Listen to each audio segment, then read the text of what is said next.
Hello and a very good morning. It's 7 a.m. and this is Mornings with Jones and Melbourne. I'm Anna. And I'm Kamali. Thanks for starting your day with us. Here's how things are looking.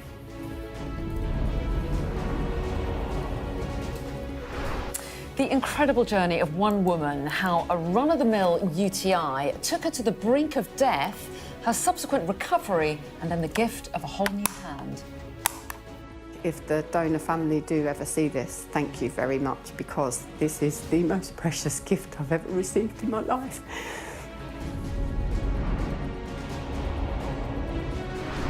U-turners, Labour scraps a manifesto promise to protect workers from unfair dismissal on their first day of their new job.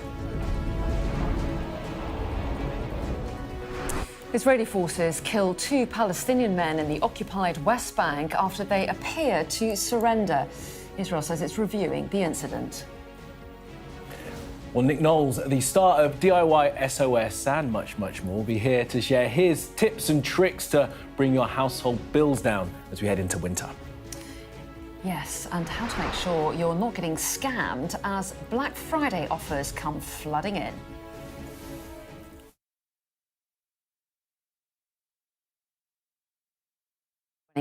We start with an incredible tale this morning. One woman's journey from a run-of-the-mill infection to sepsis taking her to the brink of death, and then a whole new hand. Yeah, this is an incredible story about resilience and science. Now, Kim Smith contracted a urinary tract infection while on holiday in Spain. Within hours, she was given just 2 hours to live. Now, 9 weeks later, she awoke and, due to sepsis, needed to have her limbs amputated.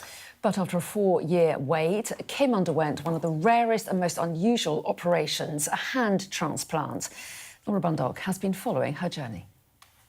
Kim's had her transplant hopes raised and then crushed 18 times. But just 5 days after she first sat down with Sky News, Kim received another phone call. She said, "We've actually got a match." And I went, "Really? Are you serious? Really?" And I was just like, oh my God. I'm sitting here now. I still can't believe it's actually real. As the surgical team scrub in, Kim asked if she could send a message. I just would like, if the donor family do ever see this, thank you very much, because this is the most precious gift I've ever received in my life. It is a highly complex procedure with life and death intertwined in theatre. 1 week after Kim's surgery, Sky News is waiting for an update. An email arrives. Kim is not currently very well. Another week passes. I'm finally back in the land of living. I don't know if you've heard, but I had a bit of a near one with death again. Nearly 2 weeks after we saw her wheeled into theatre, Kim is in intensive care. Poorly, but alive. She had 2 hands transplanted, but her blood pressure plummeted during surgery, and doctors could only save 1. Have a quick look at those hands. Yeah. Excellent. Straighten out and just bend the thumb and the fingers. That's really good. Really lovely. I'm very pleased to say Laura is here with us this morning. Morning to you, Laura. I mean, it's an incredible story of that woman's resilience and the science that saved her. It is absolutely remarkable. This is a very unique, but incredibly rare surgery. Kim's is only the 12th hand transplant in the UK, the first one being carried out back in 2012. And just to get on the waiting list, you have this huge process to go through, psychological, emotional counselling, and you have to make some really big decisions. Whose hands would you be willing to accept? Our hands aren't just tools, are they? They're such an emotive way of conveying connection, of our emotions, of touch. And so she has to look at, would you be willing to accept a man's hands? You have to look at the size of the hand, the ethnicity, the skin colour of the hand, even tattoos. All of this really matters. Because it's got to feel like it's your own body. Absolutely. And so not only do you make these big decisions, then you sit and wait for the call. And Kim had 18 missed calls and was sat with her suitcase packed for a long time, then finally gets the call, and we follow her through this process. She was really unwell in the surgery. They don't quite know why, but she nearly died. And although she had both hands transplanted, they only could save one. So she woke up absolutely delighted, but she's now, for example, she's now left-handed, not right-handed, so she's having to learn to do all these things. But for her, although it's not a life-saving surgery, it is completely life-changing. So she can already, just, you know, not that long since she had the surgery, do things for herself that she never used to be able to do, and most importantly, hold the hand of her little granddaughter, which she's never been able to do before. That is so moving, isn't it? And just an incredible achievement by the surgeon as well. And we're going to be talking to one of the team a little bit later on, which is amazing. Yeah. Finding out how they even do this. Laura, for now, thank you so much for that. And if you scan that QR code that you see on screen right now, you can watch Laura's documentary. It's called The Gift. It's going to be showing on Sky News tonight at 9 o'clock. Of course, Laura will be back with us later on in the morning for more on her fantastic reporting. Now, a line of breaking news to bring you, coming to us from out of Ukraine. Now, you will know that there has been a corruption scandal engulfing that man's administration, President Volodymyr Zelensky. In the last few minutes, officials have reported that the anti-corruption authorities, that is NABU, have carried out searches of President Zelensky's offices. That's according to officials there. Well, yes, and as we're saying, Ukraine has been caught up in this damaging corruption scandal. Anti-corruption agencies have been talking about how they believe that some of President Zelensky's close associates could be involved in some kind of plot. The thought is that perhaps money has been skimmed off Ukraine's energy sector. And this scandal erupting, of course, while Ukrainians are suffering blackouts caused by Russian bombing.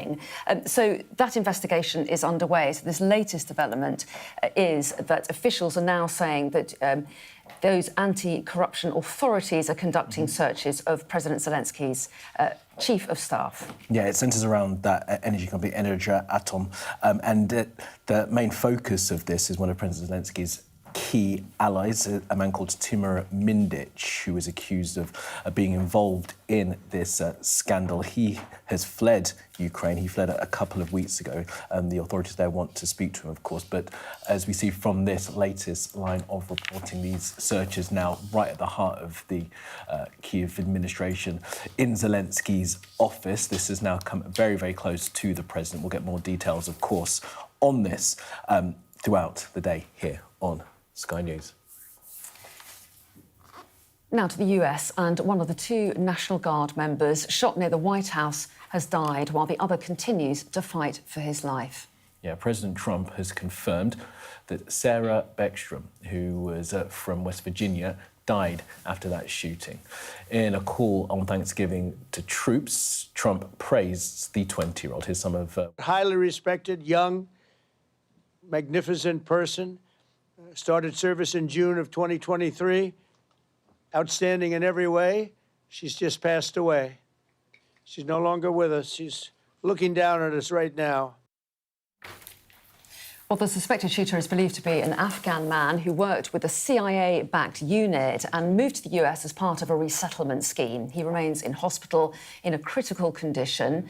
Meanwhile, President Trump has ordered a review of a range of asylum cases approved under the Biden administration. Yeah, and it's that review, I think, that is causing the most sort of political fallout in the US, of course, as they mourn, the administration mourns the loss of Sarah Beckstrom, that National Guard member. The other individual who was shot, the 24-year-old, remains in a critical condition. His condition is still being closely watched by officials there. And this individual who came to the US in 2021 under that scheme remains in hospital, as you say, and he received asylum earlier this year, but the political fallout in the US is pretty stark at the moment. One of the Republican senators, Tommy Tuberville, posted this, just to sort of give you a sense as just how much anger there is on the right in the US. Tommy Tuberville wrote, "We must immediately ban all Islam immigrants and deport every single Islamist who's living among us just waiting to attack." I mean, President Trump has said that there is a problem with Afghans. He also widened that to say there's a problem with anyone coming in. He talked about Somalis in his news conference last night, saying that there was an issue with Somalis coming into the country without providing lots of evidence around that. But you can see now how there's going to be a tightening of immigration controls in the US as a result of this shooting. Well, yeah, they're going to re-examine green cards issued to individuals who immigrated to the US from 19 countries. So we are going to get some kind of fallout, certainly. We'll see where that review goes. In the meantime, let's turn our attention to domestic issues, because Labour has scrapped a manifesto promise to protect workers from unfair dismissal on day one of a new job. So let's get an update from Amanda, who's here. Morning to you, Amanda. Morning. And this is part of the Workers' Rights Bill that we've heard so much about, which aims to give a lot of workers new rights on day one. But one element of it then has been changed, hasn't it? There's been a compromise deal done. Yes, exactly. So the Employment Rights Bill was a key promise to the electorate made ahead of the last general election. And effectively, they were saying from your first day in the new job, you're going to benefit from all kinds of rights that currently you only get after a certain amount of time. So you get sick pay from the first day of illness. You'll be able to get paternity rights from the first day in a job. And then this particular element, which has been quite controversial, which is protection from unfair dismissal from the very first day that you start a new job. At the moment, you only get that right after 2 years in an existing job. It has been quite difficult for the government going through Parliament with this, and in the House of Lords in particular, it's been repeatedly voted down. They suggested that they believe it should be reduced to 6 months as opposed to the 2 years or the 1 day, effectively saying it's going to discourage businesses from hiring people, because if they don't know how someone might perform and they're scared they won't be able to get rid of someone, that's going to discourage people from hiring, which will have an impact on growth.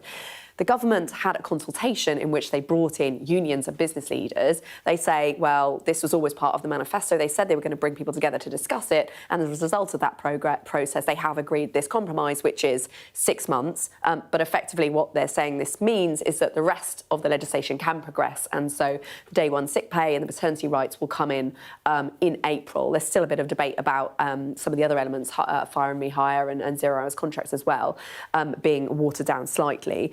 But the government say this is pragmatic politics. This is how it should be working. Yeah, and business do seem to be pretty happy with this compromise, don't they? Because they were worried about this element. I mean, what's in it for the unions? Because certainly the TUC has said this is good. Is it all about getting the rest of it over the line? Yeah, so I think some of the unions, TUC and Prospect, for example, basically said what really matters is getting these other rights in place as soon as possible to protect workers. And so they've sort of not exactly enthusiastically welcomed it, but they've sort of seemingly accepted this compromise because businesses have been pushing for it. Others extremely angry. So Unite, of course, you might expect. We've heard from Sharon Graham, who says that the bill's already unrecognisable for what it should have been. You know, they've already given up on fire and rehire and 0 hours contracts not being banned. So they say it's a shell of its previous self. And of course, it was originally something that was driven forward by Angela Rayner. She's not in government anymore. And you've got some Labour backbenchers, left-wingers, saying this is a betrayal, really angry about this, which clearly coming, you know, this is the second manifesto breach accusation the party have faced in the last couple of days. So it's, you know, quite serious. Yeah, and it'd be so interesting to hear what Angela Rayner had to say about it. Thanks very much indeed, Amanda. Thank you. Well, I'll ask Bridget Phillipson what Angela Rayner had to say when I speak to her later on this hour. Thank you for that, Amanda. Let's go to the Middle East now, where footage has been published that shows Israeli forces killing 2 Palestinian men in the West Bank after those 2 men had appeared to be surrendering. Well, the men are seen leaving a building and lying on the ground in front of Israeli forces in the northern city of Jenin. Palestinian authorities have identified them as 26-year-old Muntasir Abdullah and 27-year-old Yusuf Assasa. Well, both men lift their T-shirts and hold their hands in the air, apparently to show that they were not carrying weapons or explosives. The Israeli soldiers then appeared to order the men back inside the building before they were shot. All right, well, let's go to the region now and bring in our Middle East correspondent, Adam Parsons, for more on this. Morning to you, Adam. So, as Anna laid out there, we see the circumstances from that video. What's being said from the Israeli side as well as from those in the West Bank?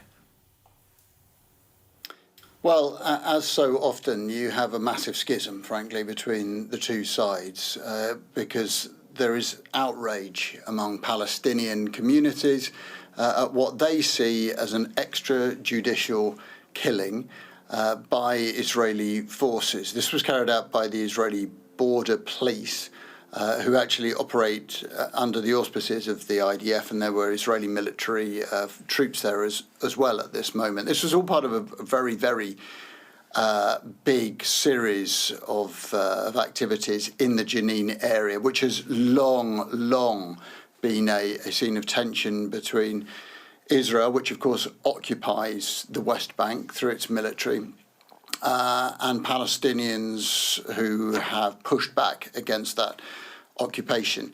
So Israel will describe these people as having been terrorists.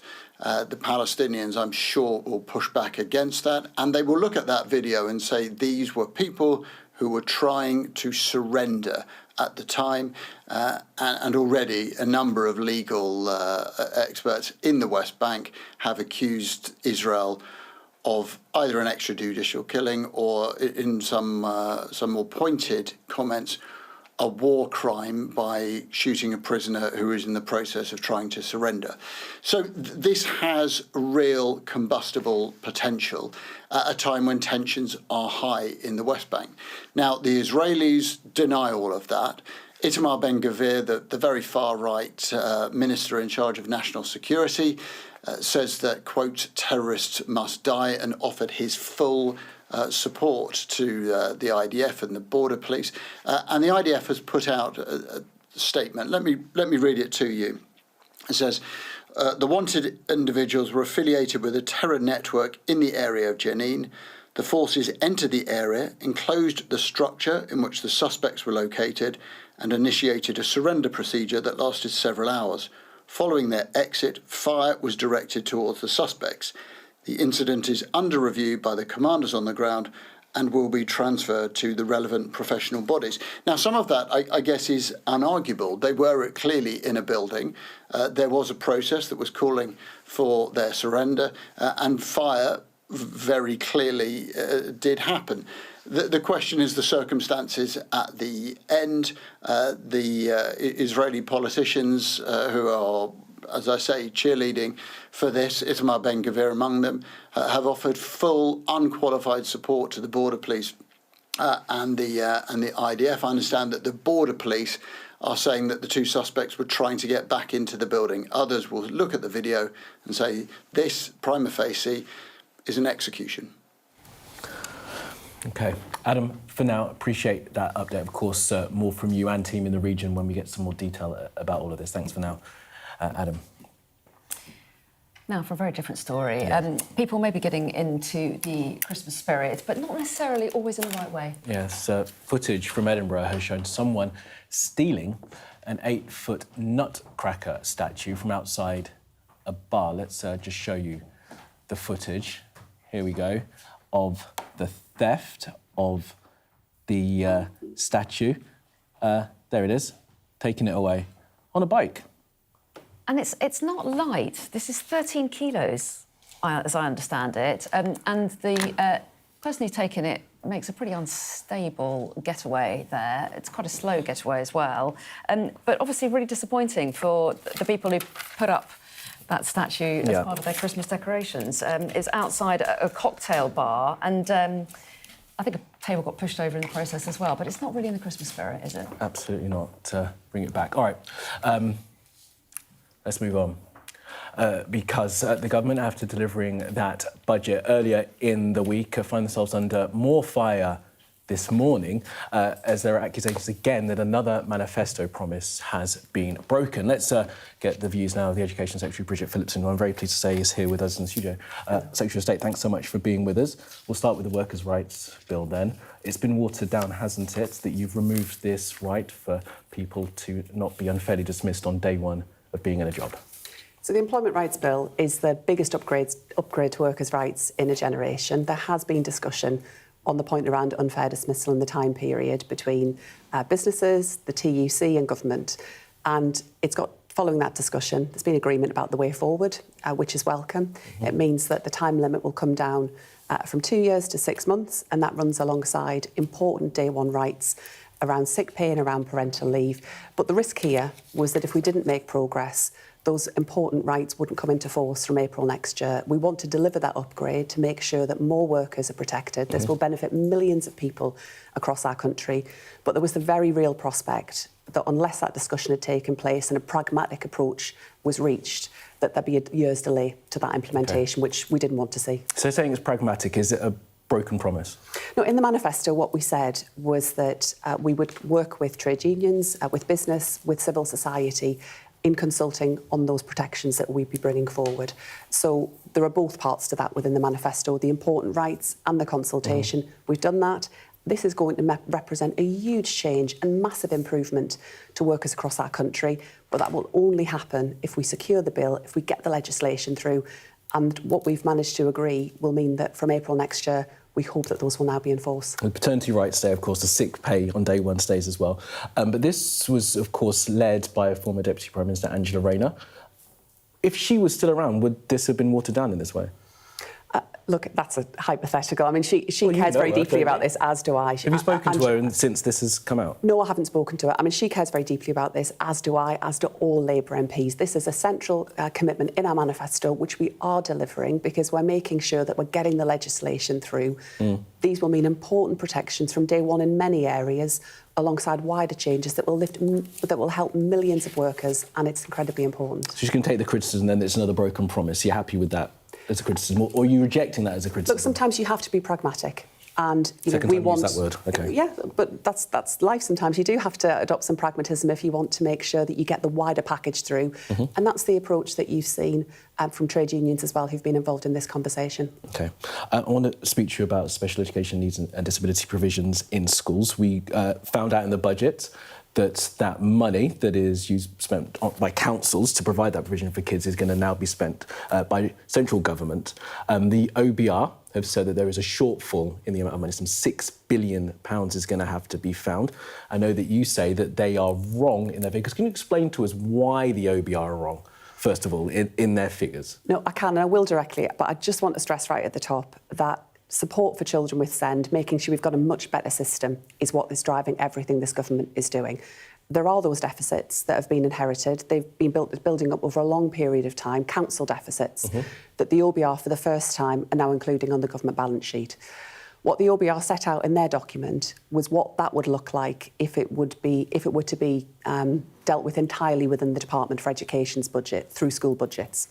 We've been clear, and the Treasury were clear in the document that ran alongside the budget, that this is a question for the whole of government, not simply for the Department for Education or for the schools budget. So the OBR set out a hypothetical scenario that's not going to happen, that isn't government policy, and actually this year and every year we're investing in more support for children with SEND.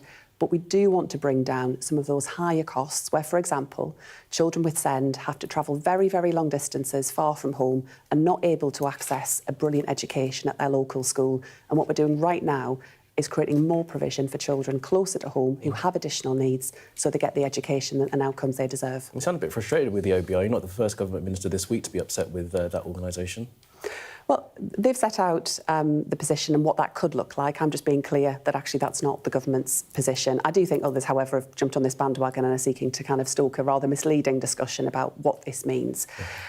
Everything that we're doing around support for children with SEND, the extra investment that's going in, the extra investment that's going into family support services, also the work around child poverty is going to make a huge difference to many families where children have SEND. You know, 500,000 children are going to be lifted out of poverty because of this budget a Labour government has delivered.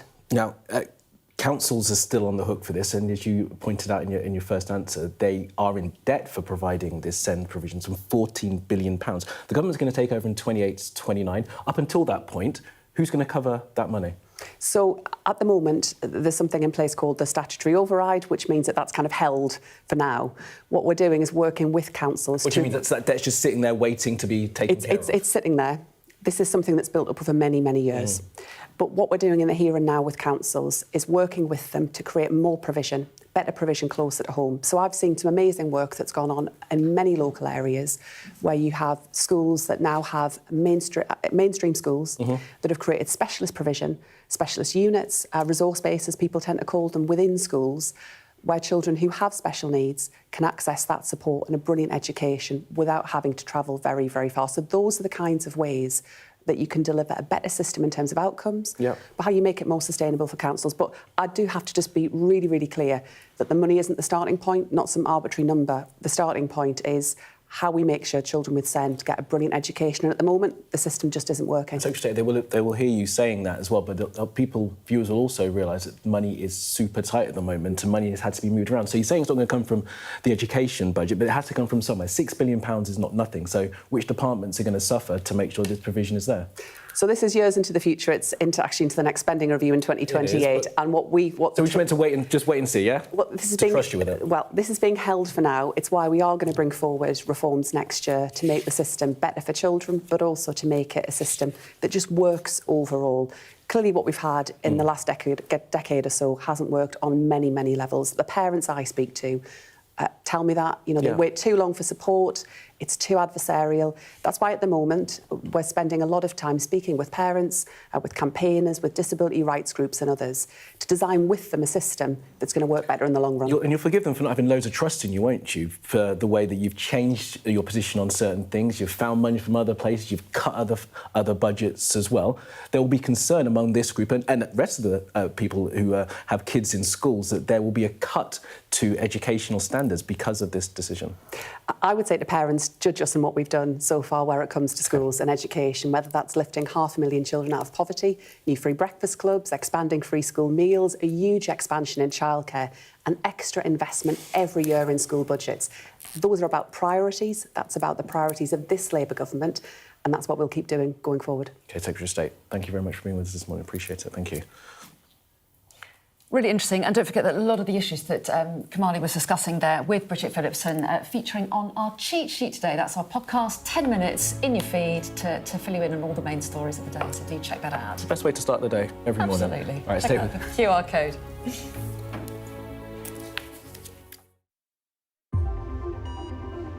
This is the moment Kim's life changed forever. Mum, the doctor's coming in a minute and he's going to tell you that they need to amputate all your limbs. I didn't want to live like this. This is the story of how she cheated death, rebuilt her life, and the extraordinary NHS team who made it happen. This is the most precious gift I've ever received in my life.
Hello, welcome back. Let's just fill you in on our top stories this morning now. The government has abandoned plans to give workers protection against unfair dismissal on day one, as promised in the 2024 Labour manifesto. The change of heart comes after Labour was accused of breaking another manifesto pledge by raising taxes in the budget. Yeah. Now, footage has been published which shows Israeli soldiers killing 2 Palestinian men in the West Bank after those 2 men appeared to be surrendering. Israel says the men were from a terror group and that they're reviewing the incident. The Palestinians say that this is a war crime. And one of the 2 National Guard members shot near the White House has died, while the other continues to fight for his life. Donald Trump described 20-year-old Sarah Beckstrom as a magnificent person. He's now vowed to permanently pause migration from all third world countries. Now, as we get really into winter, the strain of the energy bills starts to become a major concern for many, many people. Yeah, it's already an expensive time of year, but our next guest has some simple hacks to help cut costs around the house, and I'm very pleased to say... I'm looking forward to this. Yeah, this is broadcaster Nick Knowles. He's joining us now to fill us in. Very good morning to you. Nice morning, to see Nick. you this morning. Good morning to you. I don't know how you get up so early. Neither do we. Don't get us started. Great We'll have a whole difficulty. conversation about that. Anyway, I was thinking you were looking particularly cheerful so early in the morning. It's clearly a facade. Let's talk household hacks, though, because obviously a lot of people are really concerned about their bills. And there is a thing, isn't there, where people have their own hacks in their own houses, whether they've got them from their parents or that they've learnt them from friends. I'm chuckling because I've got some. But yeah. It's difficult to know which ones work and which ones don't. What would your advice be? Well, look, there's a whole load of old things. Like, for example, I believed when I was younger that if you put conkers on the windowsill, it would stop spiders. That's a really old, weird housewife tale. Does it work? And so you said you've got some. What are your ones? I mean, I wouldn't say they're hacks. I just like getting all the insulation put in place as quickly as possible. I have some drafty windows, unfortunately, so I put stuff all around them to try and stop it. I've got, like, door stops, a whole thing. And every single winter, I make sure the house is as airtight as possible. Yeah, that sounds sensible. Yeah. That was a really good idea. I mean, the thing is, if you actually can insulate around your windows and do all those little things, and the old-fashioned sausage dog you used to put by the front door to make sure that there wasn't a draft coming through, and, you know, that isn't a real dog for anybody who doesn't know, isn't old enough to remember the old sausage. It's basically a little stuffed pillow that you used to put to stop drafts and get people thinking I'm actually placing sausage dogs in front of doors. But the whole thing is that we all have these hacks, and like half of them don't work, and actually even a third of us don't believe they work anyway, but we do it because it might help. And the truth of the matter is that there are certain things that will help, and smart meters, which have been being put in all around the country, are really, really helping with this at the moment. And the reason for that is because, unlike when we used to have a little cupboard under the stairs and the dials used to just sort of whiz around and we'd barely ever look at them until we had to have a reading to get our bill, smart meters will keep track of where you're using electricity, and you can actually have a look, mount it on the wall in the kitchen and keep an eye on it. One of the key things is that people believe that electricity is cheaper at night. I think we all believe that because we were all brought up with the idea that electricity is cheaper at night. And it can be, but it isn't unless you sign up to a specific scheme or tariff. So people tend to do use the washing machine in the evening or the tumble dryer. You shouldn't leave it on overnight whilst you're asleep. But most people do it late in the evening because that's when it's cheaper. And it can be, again, but only if you sign up to one of these tariffs. And these smart meters is a way for you to be able to sign up to those tariffs. I've just recently signed up to one where you get cheaper electricity on a Sunday. We save up, do a lot of our washing on a Sunday and use the dishwasher, etc., etc. So, that's the advice really, is basically the idea that electricity is cheaper at night. It can be true, but isn't necessarily, and you could be just paying what everybody else is. I mean, Nick, I suppose the other thing as well about this is just being knowledgeable about what's going on in your house. As you point out, having that smart meter there means you can monitor everything. I mean, and also, if you're able to, should you be trying to invest in trying to make sure that your house is insulated? I mean, it can cost quite a lot, can't it, to make sure the house is very insulated? But I suppose the argument would be that in the long term, it ends up saving on your bills. Yeah, look, all the difficulties, all the things that could save you money means outlaying money, and the people that need it the most are the people that can least afford it. I mean, you know, like if you could actually get solar energy, there was a government scheme about 15 years ago that they would lend you the money interest-free to put solar on your roof. So that paid back into the grid, and then it would slowly pay off the amount that the government lent you. It was so successful that people actually, the government stopped it. The thing is, like, that's the difficulty, is the investment up front. But there are some, you know, cheap hacks in terms of insulation. You're very cleverly making sure you get rid of the drafts and so on and so forth. But actually, as I say, if you can keep an eye on how much electricity you're using. My dad used to go around turning off lights in rooms that we weren't in. I do the same thing now, where my kids have usually got all the lights back on, light the house up like a Christmas tree within about 5 minutes after I've done it. But make sure your radiators are bled properly so that they're working efficiently. But yeah, a smart meter is a really good idea. And actually, the smart meters are all over the country. There's 40 million smart meters in. I mean, this was something, I don't know if you remember, just coming in a little while back, and people saying, oh, I don't know whether I want a smart meter. But actually, it's a really good way to keep track of your electricity use, and so you can save a lot of money that way. And if you haven't got one, then just get in contact with your energy supplier, and they'll be able to make sure you can get one installed. There's the advice. Good. Yeah, thanks very much indeed. And I hope you do still put conkers on your windowsill, because I like that idea. I think I might try and do it myself. Yeah, not for keeping spiders away, just for the look of it. Yeah, fair enough. That's what you tell yourself. Appreciate you. Thanks very much indeed. Thanks, Nick. All right, let's go to Hong Kong now. As you'll know, there's been a fire at an apartment block over there. Officials have said that the building caught fire and that parts of it weren't operating properly. They say that 128 people have now died as a result of this fire. You can see there the flames licking up the side of the building. 200 people are still missing. Yeah, this is the latest update that we've got from authorities there. Local media is reporting that 2 other people have been arrested, taking the total number of arrests now to 5. Well, let's bring in our Asia correspondent, Helen-Ann Smith, who joins us now live from there. Helen-Ann, very good morning to you. So, devastating, the death toll has risen again. Yeah, absolutely devastating, and the sense of grief, the sense of loss is absolutely huge here, and it's everywhere. I'm in this community area that is just below the towers that were burning, and this has just become this absolute hub for survivors. There is donations here, there are clothes, there are blankets, there's food, there's water, but there's also social workers walking around, talking to people, to survivors, to people who are in desperate need emotionally and physically as well. There's a couple of other locations down there, for example, where people are going to identify bodies. There's a terrible parade of people coming out.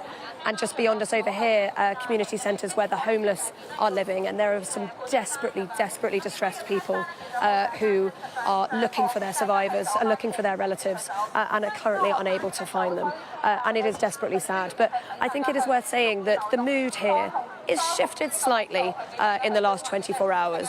Yesterday, there was a sense everyone pitching in, sort of frenetic, doing everything they could, dazed, a bit shocked. Today, it does feel that there is a sense of anger, there's a tension, there's an anxiety, not just focused at the construction company, who many say were not adhering to decent fire safety standards, but also as well at the authorities. Lots of people saying that they should have played a greater role in enforcing some of that fire safety issues, that concerns that residents had months ago were batted away. People are saying, people are accusing the authorities of deflecting some of the blame.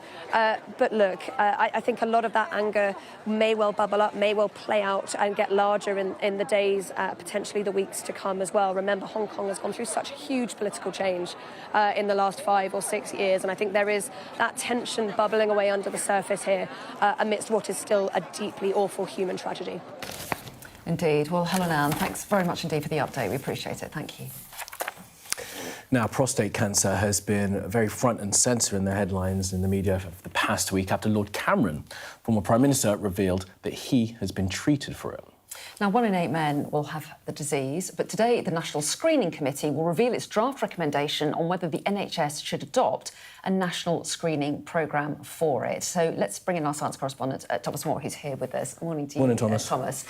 So what are they considering here? I mean, this issue has been raised by a number of people who've been diagnosed with it, saying that they feel that men over a certain age should all have the screening. What's the controversy? Yeah, so when they last looked at this in 2020, they decided that the risks of screening were greater than the benefits, so they decided against it. But there has been a lot of evidence since, and the charities and high-profile celebrities, as you've discussed, have been saying that we should now reconsider this and start testing at least those men who are at high risk. Now, everyone has that 1 in 8 risk. 12,000 men die. It's the last major cancer not to have a screening test.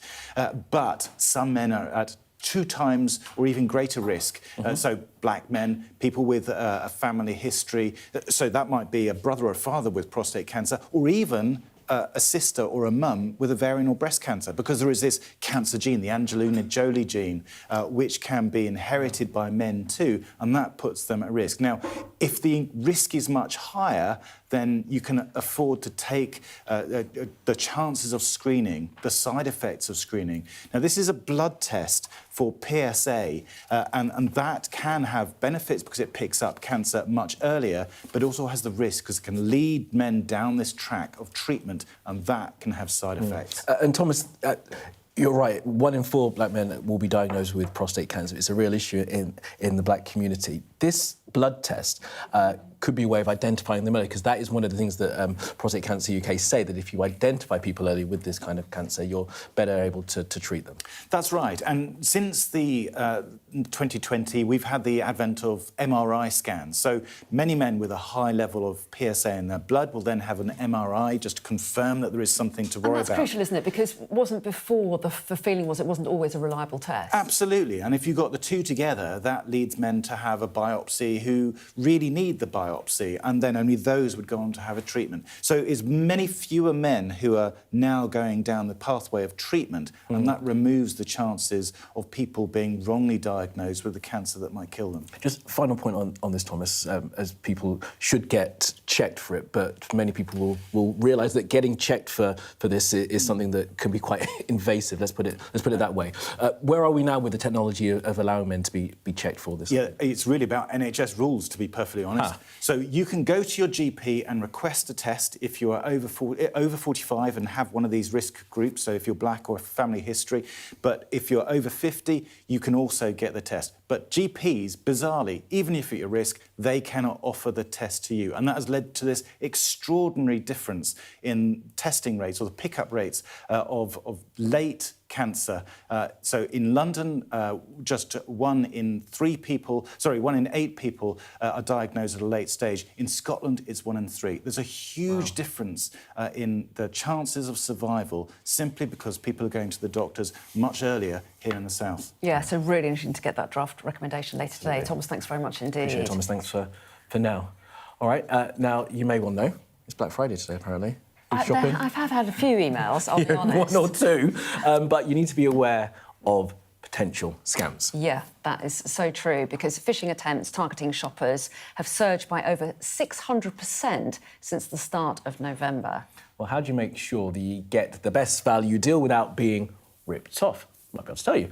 We're joined by the head of global threat analysis at Darktrace, Toby Lewis. Toby, good morning. Morning to you. Thanks for being with us. So people are being scammed by these Black Friday deals, aren't they? Absolutely. And I think what's really interesting is that what we see this time of year is this absolute spike in brand impersonation of the brands that we all know and love. And actually one of the biggest brands that we see is Amazon, one that we're probably all shopping through right now for our Christmas deals. Well, yeah, and you get an email and it has a link saying get your 50% off or something. It would be very tempting to click on it. I mean, what's your advice to people who get emails that they're worried they might not be real, or even if they think they're real, how do you check whether or not it is? Yeah, absolutely. And look, we get a really unique insight into inboxes and the threats that hit those inboxes across our customer base. And I think what's really telling is that the quality of these emails, the level of social engineering to try and trick you to click it is higher than it's ever been before. And that might be because of AI, or it just might be because things have got better in that space. Because sometimes you used to notice spelling mistakes, or you can click on who it's from and notice that it's Bob The email address is terrible, yeah, it doesn't make any sense. something.com, that you think, that's not the big company that I thought it was. And I think those tips, I mean, they help, but ultimately, who has time to do that? Who has time to spot the Especially when you've got I's of an bargain L? coming. Well, exactly, and you're in a rush, and you've got busy things going on. And I think from my perspective, I think we kind of, at that time of year, we have to treat all emails with a little bit of cynicism. And I think, if you've got an email from Amazon, if it's a real email from Amazon, go to the Amazon app, go to the Amazon website, log in as you would do normally. If it's a real message, it'll be there waiting for you. Are we seeing more people being scammed? We've seen more money being lost in this way in recent years. I mean, ultimately, these targets, really spike during this holiday season. It's when people are under a lot more pressure, people are rushing around. They're probably doing lots of online shopping already, which means that their inboxes are already full of deals from Amazon and everyone else, and it just gets lost in the noise. So it's really important that I think we pay more attention here. So go on, give us some hygiene tips then for what you should do when you're checking your inbox every morning. Yeah, absolutely. So as I said, I think one of those is absolutely going back to the main website instead of just relying on what's in emails. But beyond that, I think it's also being really careful about, if you're getting an offer for a 50% off deal, if it sounds too good to be true, it probably is. And what happens if you do click on that link and then you think, I'm not sure if that was the right thing? What do you do?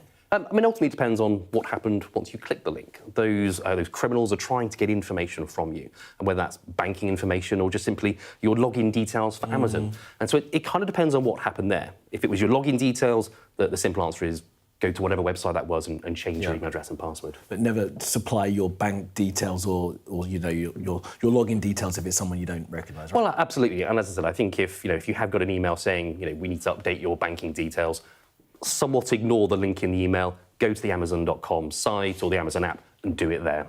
That's all really good advice. Toby Lewis, thanks very much indeed for coming in and getting that to us. I'm not sure if that's going to slow me down from shopping there. Just you watch out for those deals, Anna. I don't want to get. I think if I do watch out for those deals, I'm not going to bail you out that's again. the problem. Love a deal. Absolutely, me too.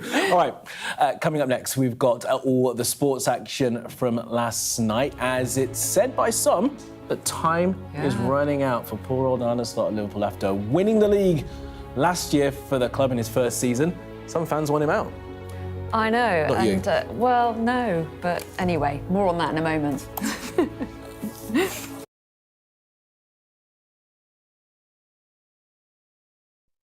Sky News has been given exclusive data showing every Palestinian who has been killed in Gaza since the war began. Our analysis of this pattern in the killings suggests that entire families were wiped out in their homes or shelters.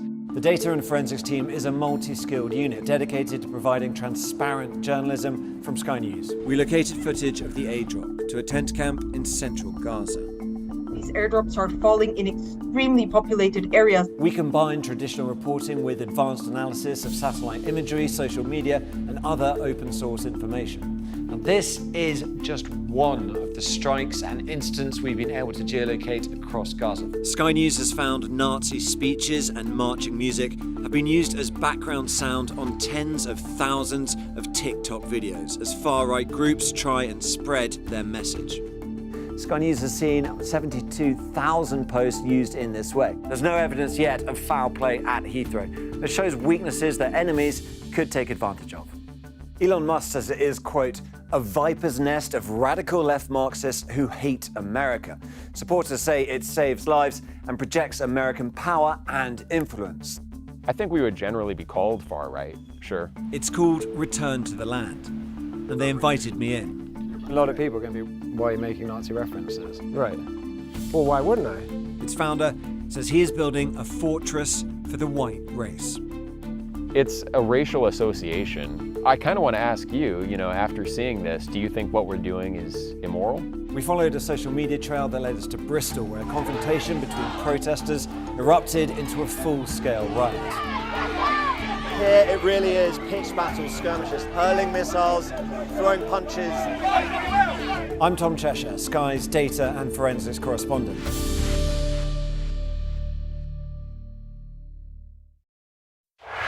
Our app gives you the very best of Sky News wherever you are. Breaking news, videos and analysis. Evidence of the crisis. Podcasts, watching us live. I'm live in Jerusalem. Wherever you get your podcast. All in one place and all at just the touch of a screen. The Sky News app. Get the full story first.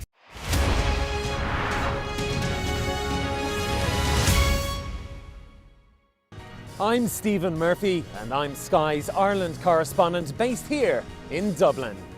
The waters of Ireland and Britain should be home to great white sharks. If there are great white sharks in this area, there's no reason they wouldn't come here to feed.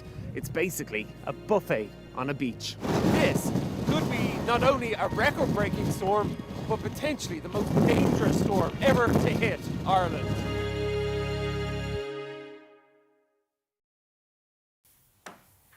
Hello and welcome back to Mornings with Jones and Melbourne and Beltrao. Yes, for 5 minutes. Exactly, at least. Jackie is now with us for all of yesterday's action in the football. We'll talk about Forest later, of course, but there was some other action as well last night. Well, do you know what? I thought it was a pretty good night in Europe, really, in the round for British clubs in Europe last night. And it was funny, kind of like the main sort of story arc I see of the clubs who did well last night, like Villa and Forest and Celtic, at clubs who've really had to sort of turn round a very slow start to the season in many ways. Aston Villa are absolutely flying at the moment. They won 2-1 last night. But what was, I suppose, a bit ugly about last night's match was Villa won, quite clearly the better side. But the young boys away fans, I would not have expected this, were real troublemakers. They started throwing stuff, there were seats thrown, and 2 of them were led away in handcuffs. They had to actually stop the match in the first half for 4.5 minutes. Wow. There we go. Yeah, but anyway, they won in the end. I think we can actually look at the goals. Before we sort of get into the chit-chat about it, let's have a look at the goals as they happened last night and the upshot of the trouble that happened, and also we'll have a look at the Forest goal as well. So, they were 1-0 winners. Donyell Marlon was the hero last night. He scored twice, and they did win comprehensively 2-1 at Villa Park. But look at this, marred by crowd trouble, coins. He actually had blood running from his head after the first goal, and I'm assuming that would have been a coin thrown from the away end. They had to stop the match for 4.5 minutes. And after Marlon made it 2-0, more disappointing scenes as well. Actually, the young boys' captain had to go over and speak to the crowd and say, please, calm it down, calm it down. Seats were ripped up, more objects were thrown, glasses, cups of drink. Wow. No, it wasn't good at all. There was also, we can also show you the Forest goal as well. They beat Malmo 3-0 in the Europa League to strengthen their grip on playoff place. So good news for Forest, good news for Sean Dyche as well, turning things around. So as for Villa, I've actually 10 wins in 12 now. 10 wins in 12. It's been a good run. They're back and playing really well. I just Google where young boys are from. They're from Switzerland. Yeah, it's Switzerland. I know, that's why I thought... I wouldn't expect that kind of crowd trouble, but kind of didn't expect it. No. But last night at Forest, they were playing Malmo, and I don't know if you watched it, but it was well, I'd go to bed Malmo in 1979. They played Malmo in the final of the European Cup, and it was a very sort of legendary year because they won the European Cup that year, and they had some of the legends of that team in the crowd last night. I think they gave a talk before the game. And it was absolutely comprehensive. So it was a 3-0 victory. They're 2 points off the top 8 in the Europa League qualifying, because if you're in the top 8, you automatically go through to the last 16. But they're into the playoff spots. They weren't, but they are into the playoff spots. 3 wins from 3. I mean, who would have thought it? I mean, a win at Liverpool at the weekend, a great win last night. Doing the great job. Yeah, bouncing along. Everyone's very, very happy. Doing a great job and looking kind of relaxed and a bit more like last season, really. Absolutely, and to beat them 3-0, I don't think they've played for a couple of weeks. I think the season has finished over in Sweden, but to beat them 3-0 at home like that, comprehensively... Yeah, Ryan Yates getting his first goal in Europe. Stuff, club captain. Callum Wembo getting his first goal for the club since he signed from Rennes, and Nikola Milenkovic wrapping things up for 3-0. So it's a really good night. Also, we should mention as well, Celtic had a good night as well, because they won away, 3-1 it was. Martin O'Neill, apparently his wife said to him, I don't think you should take this job because I think you'll mess it. Well, you should tell them, like, how many times has he been back to Celtic? It feels like he's about 4 or 5 times now. It's not that many, is it? But it's not his first time at Celtic Park. No, but the fact is he's not been in management for 6 years. He's 73 years of age. You know, he's been brought in as a stopgap until they find their next manager, and he's been very clear about that. He's been there for a month, but the results have been really, really good. 5 out of 6 matches so far have been won. And they won last night. And there is actually a picture somewhere of Rod Stewart like lining up against the glass. Really watching him. Yeah. I mean, he's former Forest as well, so I'm delighted for Martin O'Neill doing well. Yeah, and his wife saying, "I eat my words." And also, you know, in the league as well, they were 8 points behind Hearts, and now they're only 4 points behind Hearts. So it's you know, you can see them through the season, can't they? Again, turning this sort of slow ship around, and it is working. And we don't have very much time, but we should touch on Arne Slot and the pressure building. We're getting a bit of a theme here. Nottingham Forest doing well, Liverpool not doing well. Started this show. It's a good job. You're kind of an armchair fan, and yeah, exactly. You can relax into it. Arne Slot, you know, difficult times. He came into his news conference yesterday and he's quite sort of relaxed, kind of chilled. He's a really likeable person, isn't he? But 9 defeats and 12 for them, bottom half of the table. And that terrible defeat to Nottingham Forest at home last weekend, and also an even more awful defeat for them in the Champions League against PSV in the week. I watched that press conference. He was quite downbeat. He was quite sort of, I know what you're going to ask me. He said, but we keep fighting together. And I guess, you know, the problem for him is the results that he's getting does not reflect the quality of the squad that he's got. And the money that's been spent. So, you know, what did the owners do? Do they back the manager indefinitely because he won the league last season? Or do you at some point go, this isn't working at all, we need to refresh? I don't know. Jamie Carragher thinks he's got a week to save his job. To save his job. West Ham away this weekend, Liverpool, Sunderland, and then it's Leeds. And Jamie Carragher's theory is if you don't get at least 7 points from those matches, I mean, it should be 9 points for the champions in those. It should be 9 points. But if you don't at least get 7, then he's on his way. But that's noise. That's what Jamie Carragher thinks. That's not what is actually happening. So let's see. We'll find out, won't we? Love it, Jackie. Thank you so much. Jackie, thanks very much indeed. Stay with us. We've got all the top stories coming your way in just a moment.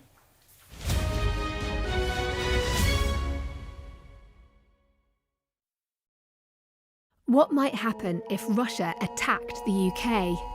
This is clearly an enormous show of force. It is definitely out of the ordinary. We ran a war game with former ministers back in the hot seat. Ben Wallace. Amber Rudd. Jack Straw. It's the kind of war game that's genuinely tested inside government. The Russians are signalling that there may be an attack. Russia knows our weaknesses, but do you? I'm Deborah Haynes. From Sky News and Tortoise, this is The War Game. Listen wherever you get your podcasts.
Hello and a very good morning. It's 8 o'clock and this is Mornings with Jones and Melbourne. I'm Anna. And I'm Kamali. Thanks for starting your day with us.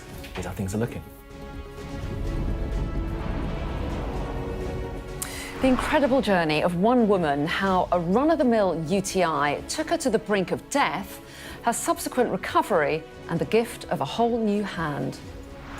If the donor family do ever see this, thank you very much, because this is the most precious gift I've ever received in my life.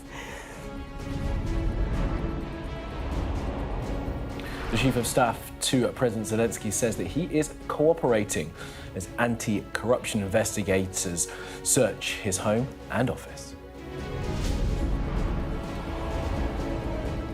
Another U-turn. Labour scraps a manifesto promise to protect workers from unfair dismissal on day one of a new job.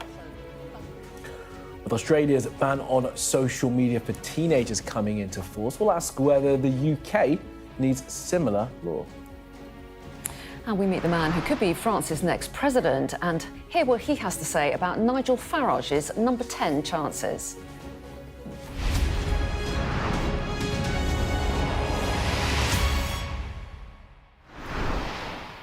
Good morning and thanks for being with us. We're going to begin this hour with an incredible story. One woman's journey from having an infection to then getting sepsis that took her nearly to death and then getting a whole new hand. Yes, 8 years ago, Kim Smith contracted a urinary infection while on holiday in Spain. Within hours, she was given 2 hours to live. 9 weeks later, she awoke and, due to sepsis, needed all her limbs amputated. But after a 4-year wait, Kim underwent one of the rarest and most unusual operations possible, a hand transplant. Our health correspondent Laura Bundock has been following the journey.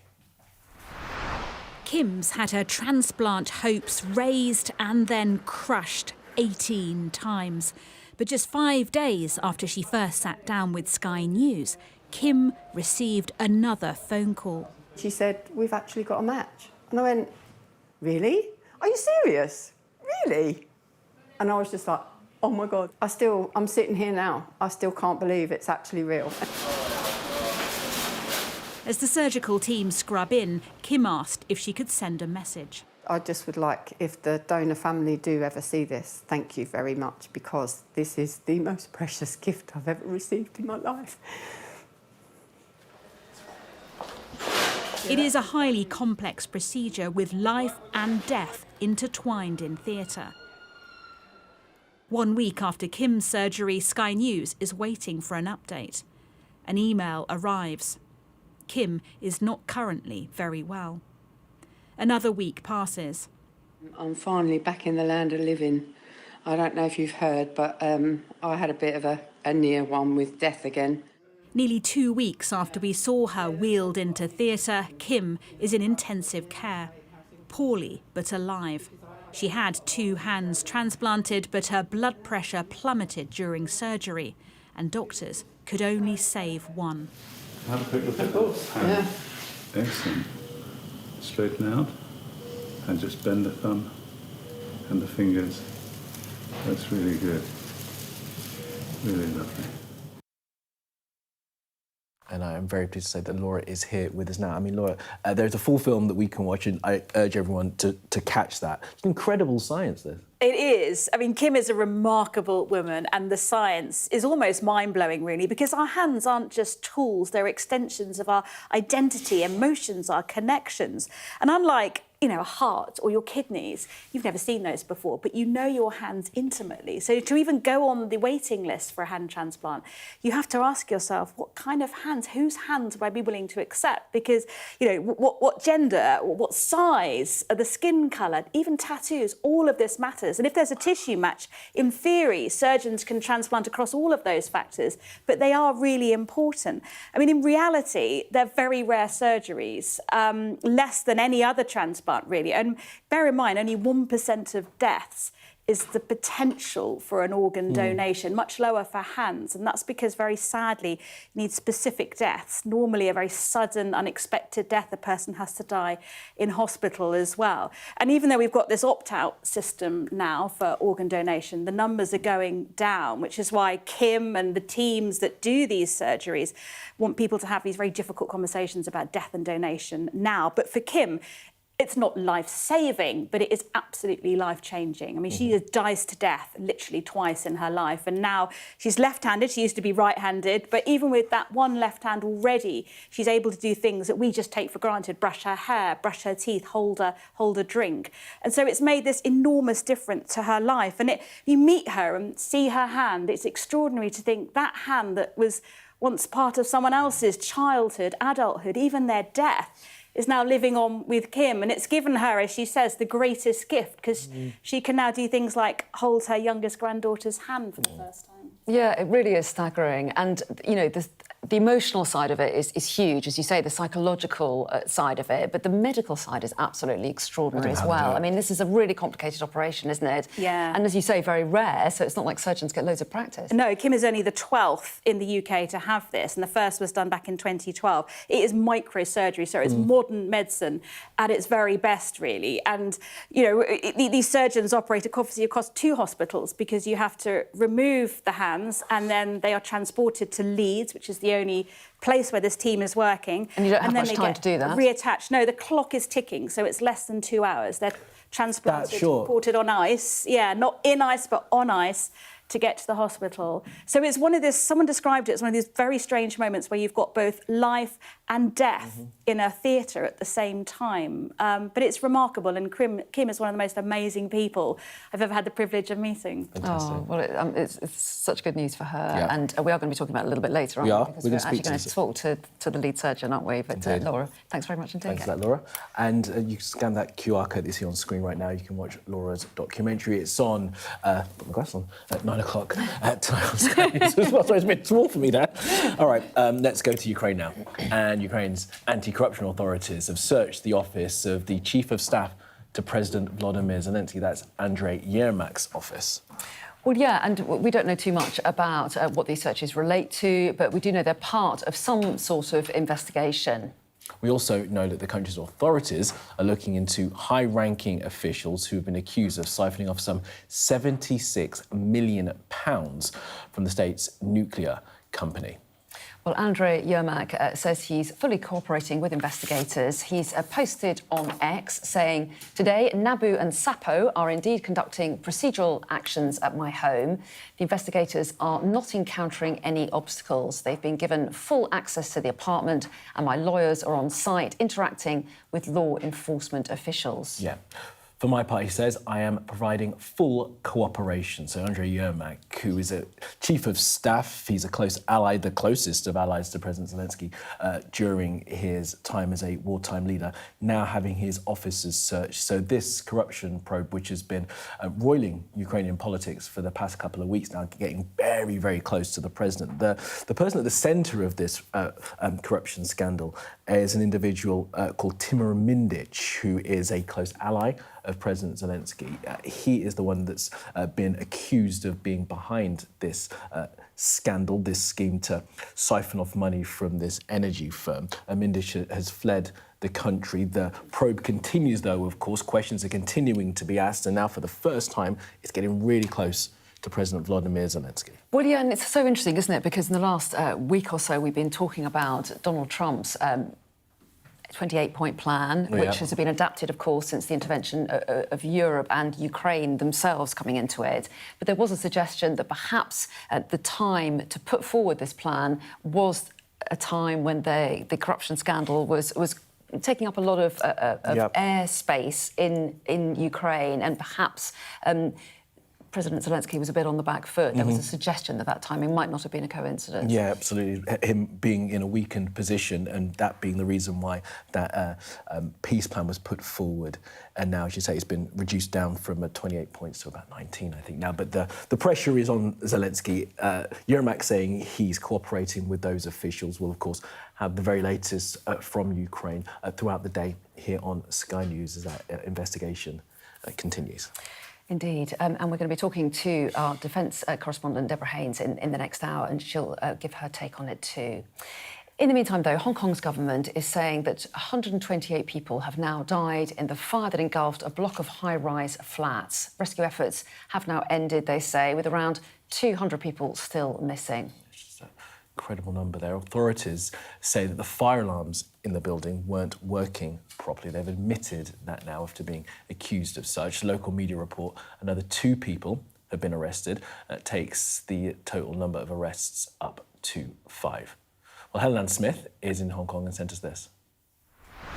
I'm in this community area that is just below the towers that were burning, and this has just become this absolute hub for survivors. There is donations here, there are clothes, there are blankets, there's food, there's water, but there's also social workers walking around talking to people, to survivors, to people who are in desperate need emotionally and physically as well. There's a couple of other locations down there, for example, where people are going to identify bodies. There's terrible parade of people coming out.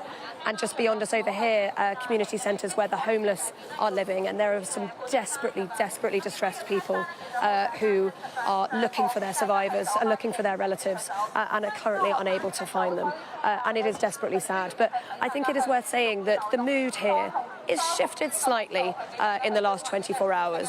Yesterday, there was a sense everyone pitching in, sort of frenetic, doing everything they could, dazed, a bit shocked. Today, it does feel that there is a sense of anger, there's a tension, there's an anxiety, not just focused at the construction company, who many say were not adhering to decent fire safety standards, but also as well at the authorities. Lots of people saying that they should have played a greater role in enforcing some of that fire safety issues, that concerns that residents had months ago were battered away. People are saying, people are accusing the authorities of deflecting some of the blame.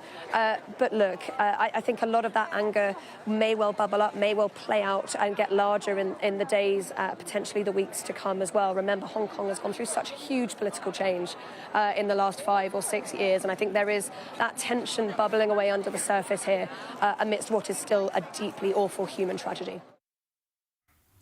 It's Helen Smith reporting there from Hong Kong. Now, footage has emerged showing Israeli forces killing 2 Palestinian men after they appeared to be surrendering. Yeah, the men were seen leaving a building and lying on the ground in front of Israeli forces in the northern city of Jenin. Palestinian authorities have identified them as 26-year-old Muntasir Abdullah and 27-year-old Youssef Assasa. Yeah, in the video, both men can be seen lifting their T-shirts and holding their hands up, showing that they weren't carrying weapons or explosives. The Israeli soldiers then appear to order the men back inside the building before shooting them. Well, our Middle East correspondent Adam Parsons has the latest. As so often, you have a massive schism, frankly, between the two sides, because there is outrage among Palestinian communities at what they see as an extrajudicial killing by Israeli forces. This was carried out by the Israeli border police, who actually operate under the auspices of the IDF, and there were Israeli military troops there as well at this moment. This was all part of a very, very big series of activities in the Jenin area, which has long been a scene of tension between Israel, which of course occupies the West Bank through its military, and Palestinians who have pushed back against that occupation. So Israel will describe these people as having been terrorists. The Palestinians, I'm sure, will push back against that, and they will look at that video and say these were people who were trying to surrender at the time, and already a number of legal experts in the West Bank have accused Israel of either an extrajudicial killing or, in some more pointed comments, a war crime by shooting a prisoner who is in the process of trying to surrender. So this has real combustible potential at a time when tensions are high in the West Bank. Now, the Israelis deny all of that. Itamar Ben-Gvir, the very far-right minister in charge of national security, says that, quote, terrorists must die, and offered his full support to the IDF and the border police. And the IDF has put out a statement. Let me read it to you. It says, the wanted individuals were affiliated with a terror network in the area of Jenin. The forces entered the area, enclosed the structure in which the suspects were located, and initiated a surrender procedure that lasted several hours. Following their exit, fire was directed towards the suspects. The incident is under review by the commanders on the ground and will be transferred to the relevant professional bodies. Now, some of that, I guess, is unarguable. They were clearly in a building. There was a process that was calling for their surrender, and fire very clearly did happen. The question is the circumstances at the end. The Israeli politicians who are, as I say, cheerleading for this, Itamar Ben-Gvir among them, have offered full, unqualified support to the border police and the IDF. I understand that the border police are saying that the two suspects were trying to get back into the building. Others will look at the video and say this, prima facie, is an execution. Now here, Labour has scrapped a manifesto promise to protect workers from unfair dismissal on day one of a new job. Well, Kamali spoke to the Education Secretary, Bridget Phillipson, a short time ago and asked her whether she accepts the criticism that the U-turn is yet another broken promise. This is a central commitment in our manifesto, which we are delivering because we're making sure that we're getting the legislation through. These will mean important protections from day one in many areas, alongside wider changes that will help millions of workers, and it's incredibly important. So she's going to take the criticism, then it's another broken promise. You're happy with that as a criticism, or are you rejecting that as a criticism? Look, sometimes you have to be pragmatic.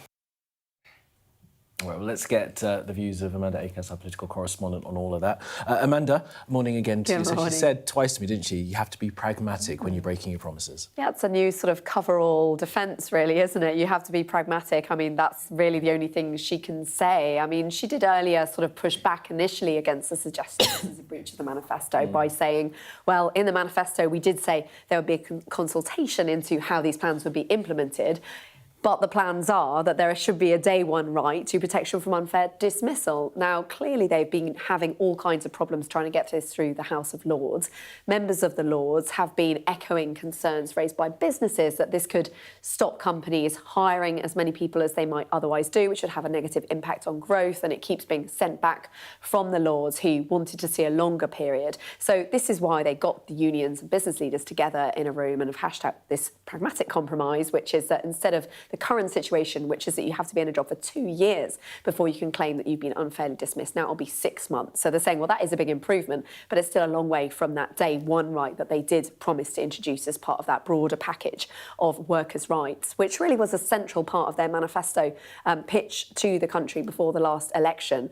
They do say that they want to do this because there are other elements, particularly the day one right to sick pay and also paternity rights that are due to come in April that otherwise wouldn't be brought in if there is this ongoing delay about the rest of the bill. So they're saying... Which is partly why the unions presumably have signed up, because they think this way we get those other changes and they happen sooner rather than later. Yes, exactly, because there has been a big backlash from business about this, and so they obviously want to get through as much as they possibly can. And so you have had the TUC and Prospect, for example, unions, not quite welcoming it, but saying it's really important to get those other rights going forward. But then you've got other union leaders like Sharon Graham from Unite saying the bill is just a shell of its former self. She's unhappy about a bit of watering down to some of the other elements, fire and rehire. There's still discussion going on about 0 hours contracts and how exactly that's going to work. And a lot of Labour MPs on the left who, you know, were just celebrating yesterday about the day before about the scrapping of the two-child benefit cap, now extremely angry, describing it as a betrayal, describing it as a sellout, particularly, you know, 2 days in a row the government accused of breaching its manifesto pledges. It's not a great look, but they're coming out fighting this morning. Yeah, they are indeed. Right, Amanda, for now, thank you so much for that. We're going to return now to our top story at this hour, and that groundbreaking surgery that has seen an individual who had sepsis and lost all her limbs have a hand transplanted back onto her body. We heard from Kim in Laura's report at the beginning of the hour, and I'm very pleased to say we can now speak to Professor Simon Kay, one of the country's leading hand transplant surgeons, and the man who oversaw that incredible surgery. Professor Kay, really appreciate you joining us this morning. I've got so many questions for you, but first of all, just congratulations on the transplant. How is the patient and how is the work? Good morning, thank you. Well, Kim is a remarkable woman, and you've seen the film of her, and I think it comes through that she's strong, resilient, focused, and very well supported. She's doing very well indeed. And an extraordinary journey that she's been on. As Kamali was saying there, she had a kind of routine infection, a UTI, that resulted in sepsis. That meant that she had to have all 4 limbs amputated before she had the surgery that you carried out on her. So it is an extraordinary process that she's been through. And even while waiting for a donor, it's a long process, isn't it, to find the right donor? She went through so much adversity. To be on holiday and suddenly wake up on an ITU in Spain and be told you have to lose all your limbs, and to come through that and still be positive, adapt to prostheses, but be determined to seek out restitution in the form of hand transplantation is an extraordinary testimony to her. And then not everything went smoothly during the hand transplant operation, and again, she coped with it remarkably. Professor, Absolutely can remarkable. Absolutely. Professor, talk to us about the process of attaching someone else's hand to a patient. I mean, the technical difficulty of that kind of blows my mind. Talk us through it if you can. And remember, it's early in the morning. Well, I will, but actually, I'm sorry to sort of puncture that balloon. The surgery is actually the easiest and most straightforward part. It uses elements of surgery that we use routinely in the aftermath of trauma. So attaching the limb is about attaching the bones, restoring the blood supply, joining up the nerves, the tendons. There are about 40 structures that have to be joined.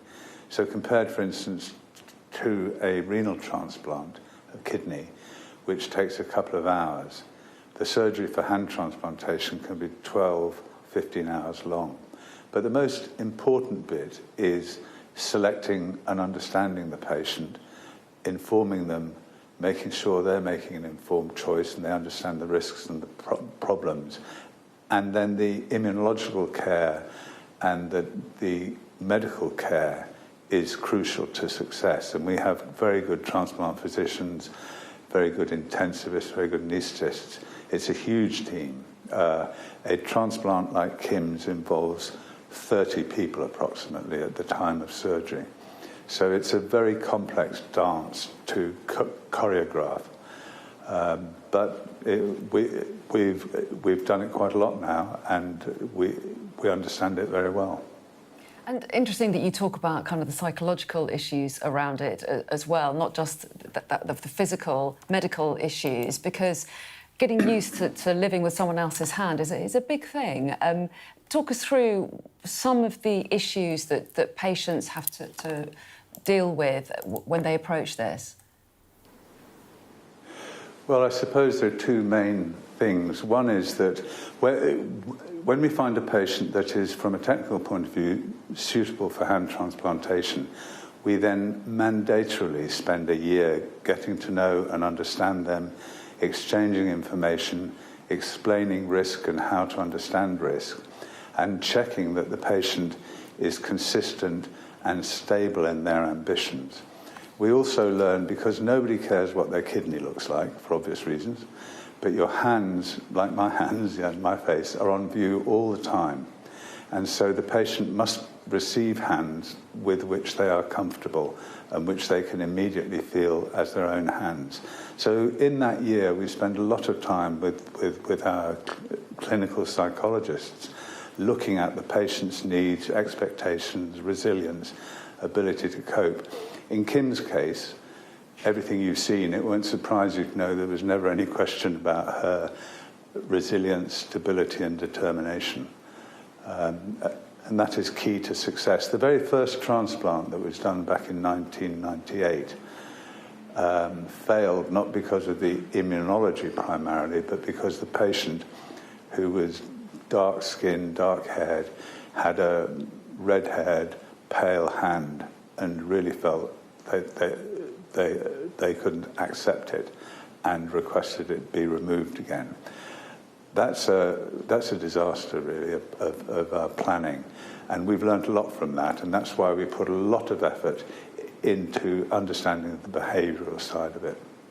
Well, it's absolutely fascinating and an extraordinary achievement. Professor Simon Kay, we really appreciate your time. And I should just end by saying that Kim Smith has called it the most precious gift she's ever received in her life, which is says it all. Professor, thank you so much for your time. And what was really important about Kim saying that is she thanked again and again the donor family who made this extraordinary gift possible. And I urge everybody watching to have that conversation with their family so that when that time, God forbid, comes, the family know what you want. Yeah, absolutely, Professor. We heard that actually in the clip that we've played so far, and of course it is in the documentary as well, that that Kim is so thankful to that donor family for getting this limb. Professor Kay, really appreciate it. To your team, congratulations, and thank you very much, and all the best in all the rest of your work. Professor. Yeah, and you'll see more of Professor Simon Kay on the documentary that goes out tonight at 9 p.m. You can see that on your screen now. And if you scan the QR code, you can watch more about this extraordinary story and this unbelievable journey that Kim Smith has been on. I really want to meet her. She sounds incredible, doesn't she? Absolutely. And as the Professor was saying, they're very, very resilient. And so really pleased for Kim and, as I said, for Professor Kay and that whole team. You can watch that documentary later on today. Now, coming up in a little while, we're going to be discussing a topic that is top of my mind, social media. After the ban in Australia, should kids here be banned from using it? We'll debate that next. Stay.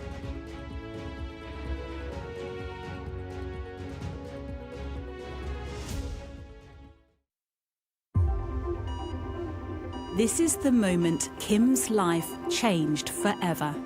Mum, the doctor's coming in a minute and he's going to tell you that they need to amputate all your limbs. I didn't want to live like this. This is the story of how she cheated death, rebuilt her life, and the extraordinary NHS team who made it happen. This is the most precious gift I've ever received in my life.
Hello there and welcome back to Mornings with Jones and Melbourne. Let's take you through our main stories this hour.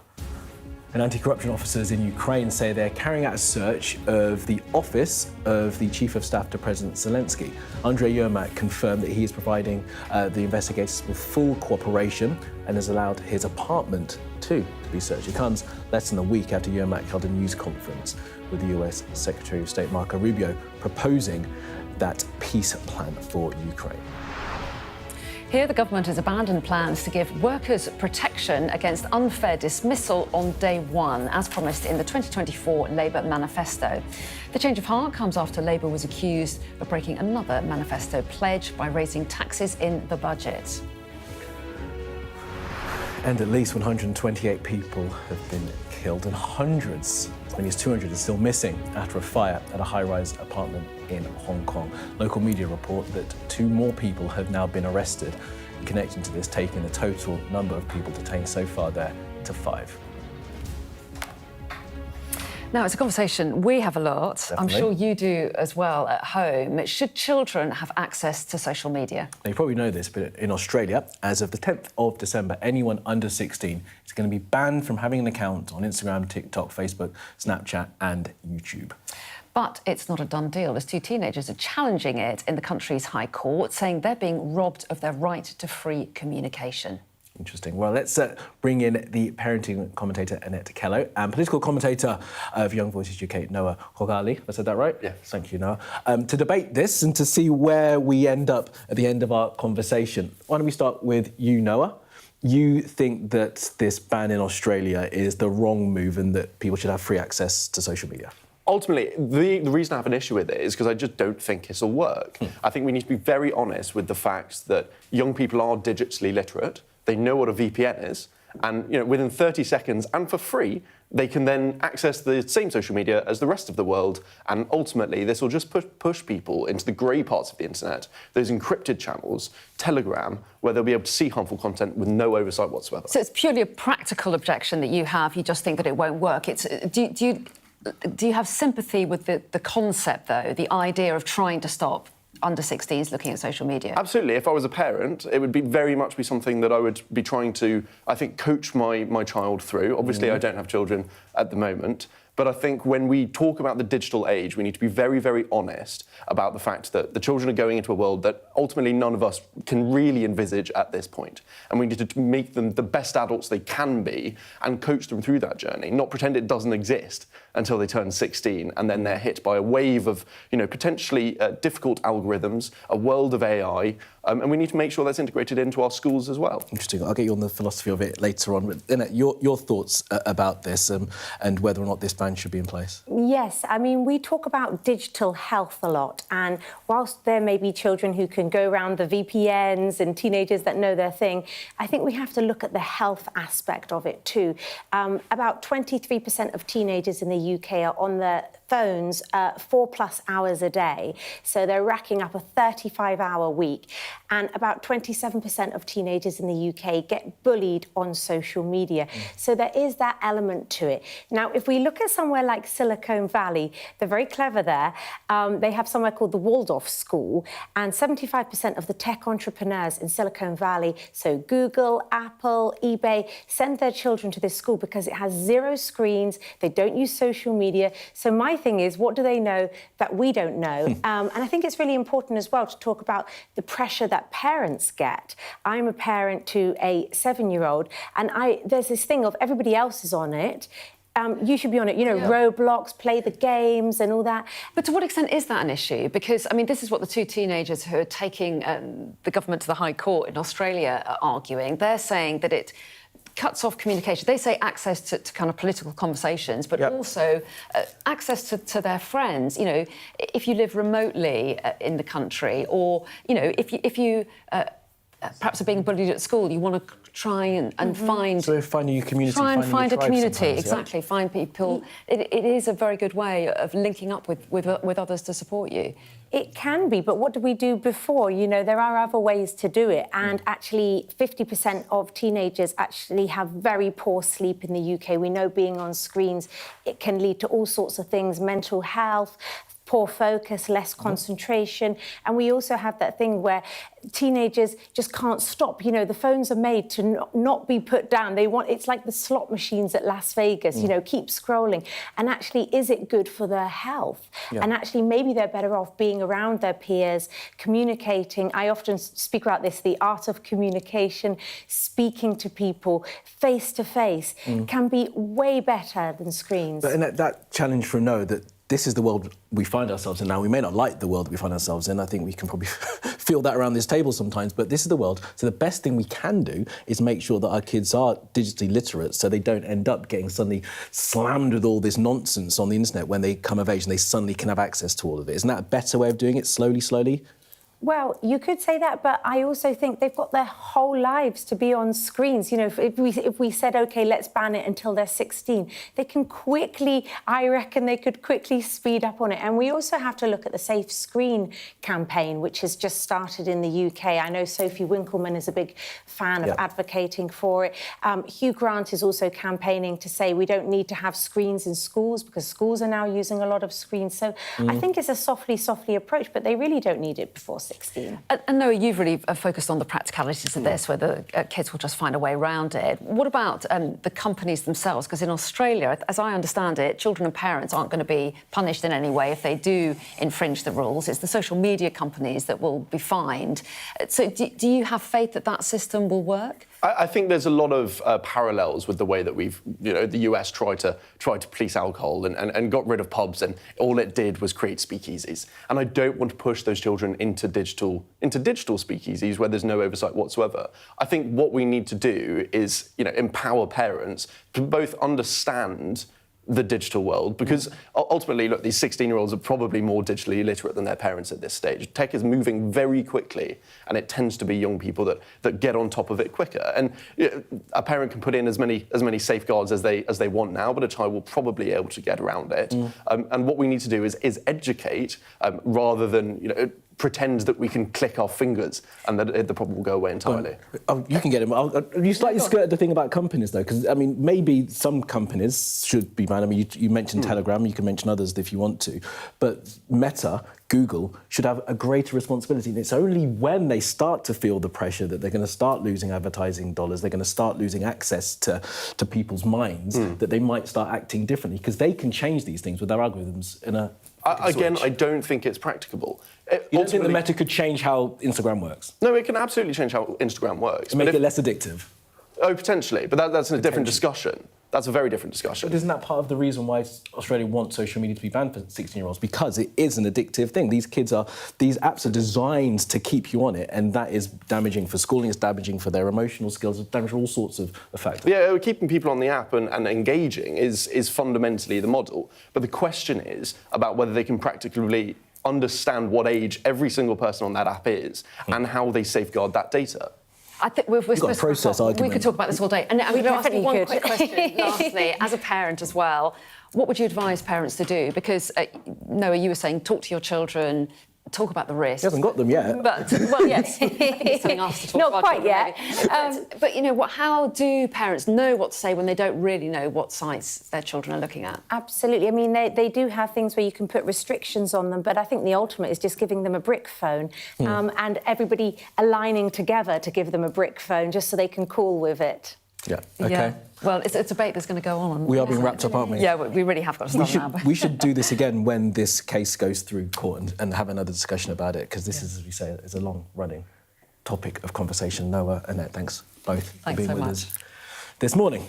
All right, we're going to go to France now, as the man currently leading in the polls there to become the next president has told Sky News that he hopes Nigel Farage will be the UK's next Prime Minister. This is Jordan Bardella, who succeeded Marine Le Pen as leader of the far-right National Rally Party and is favourite to win the next election in 2027. Our Europe correspondent Alistair Bunkle has the story. Jordan Bardella is just 30 years old, but he could be the next leader of France. Because for the first time, a poll this week put the far-right politician as the favourite to win the French presidential election in 2027. He is on a book tour of France now, and we spent an afternoon with him in the east of the country. Bardella is trying to rebrand himself and the party. He wears well-cut suits, he's got a sharp haircut, he's got a strong social media game, more than 2 million followers on TikTok, trying to appeal in particular to the younger voters in France. And it is working. We find that he thinks about us, about future generations, and that he's trying to improve things for us. We really feel like he's there for us. For over an hour, Bardella moved through an often hysterical crowd, flashing his smile and posing for selfies. National Rally is trying to shake off its racist past. The party's founder, Jean-Marie Le Pen, was a convicted anti-Semite, and many believe that the party's current views on immigration are still racist. Like all populists, he inspires deep feelings on all sides. We watched his fans adore him, and then his opponents attack him. So we've just seen, as Jordan Bardella was approaching his tent, someone come up and throw flour at him. You know, he's been mobbed as he has come through this market by supporters, but the strength of feeling is strong on both sides. A local schoolboy was arrested and taken away by police. Bardella has a carefully nurtured image, and his aides are paranoid to protect it. As he was eventually escorted out the back, his security team turned on us. Flashing lights into our camera, pushing us and threatening us.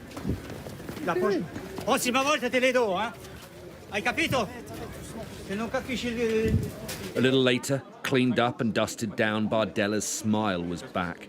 We had 10 minutes with him for a rare interview. You've seen the British government's new immigration policies. What do you make of those? All European countries, including the United Kingdom, are realising that immigration poses a threat to the major balances of society. France is an exception today in that it continues to welcome hundreds of thousands of people every year. I put to Bardella that in a few years he could be the President of France and Nigel Farage could be the Prime Minister of the United Kingdom, two of Europe's biggest powers led by far-right politicians. I have a lot of respect for Nigel Farage, for his fighting spirit. I truly wish for the United Kingdom that he becomes Prime Minister. If Bardella were to win, it would send shockwaves around Europe. But such is the unpopularity of Emmanuel Macron's presidency that this is the best chance that the National Rally has had to take power in France. Alistair Bunkle, Sky News in Vesoul. Yeah, it's a really interesting conversation had there by Ali Bunkle with Jordan Bardella, a man to keep a very close eye on. And just something for you to note for later on today at 1 o'clock. There it is. I'm going to be speaking to that man, Professor Michael Clark. It's been an eventful week, of course, for Ukraine and Russia's invasion. We've got our weekly Q&A coming up at 1 p.m. If you scan that QR code, you can submit questions that we will get the good professor to answer. So join us at 1 o'clock on YouTube for this week's Ukraine War Q&A. I love these Q&As. They're always so worth listening to. Do tune in for that. Now then, we talk about an eventful week in Ukraine. It's also been a very eventful week politically in Westminster. So let's bring in the Conservatives now. We can speak to Shadow Business Secretary Andrew Griffith, who joins me now. Very good morning to you. Thanks so much for talking to us. So we learned that the government is backtracking on its commitment to offer all workers the right to claim unfair dismissal from day one in the job. That will now kick in after 6 months instead, after an agreement between business and unions. Is that the right move? It sounds like grown-up politics at work here. Yeah, it's a great move for both workers and businesses alike. Workers because they want jobs. We've got a growing crisis of unemployment of particularly young people who can't get a job.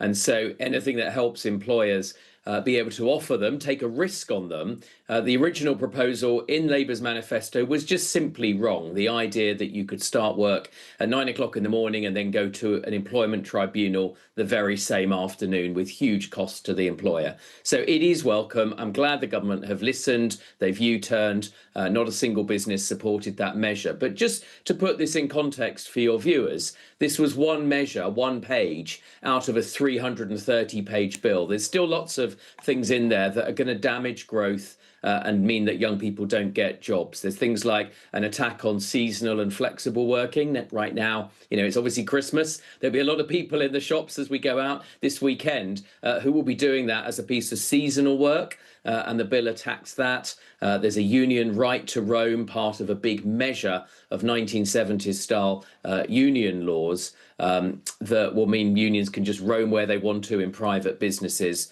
and things like that. So there's a lot more I think the government really ought to do if they're serious, but I want to welcome their U-turn on this. It is a sensible thing to do, and when they do that, I'm certainly not going to criticise the U-turn.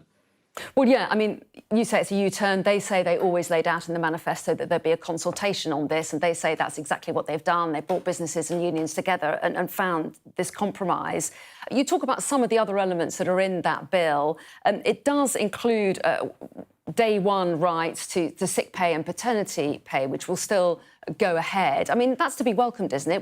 Lots of people want to see that happening. Look, there's some sensible things in the bill. I was in business myself. Most businesses are very good employers in any case. The challenge is there are those 330 pages. That is a huge imposition at a time the economy is not growing.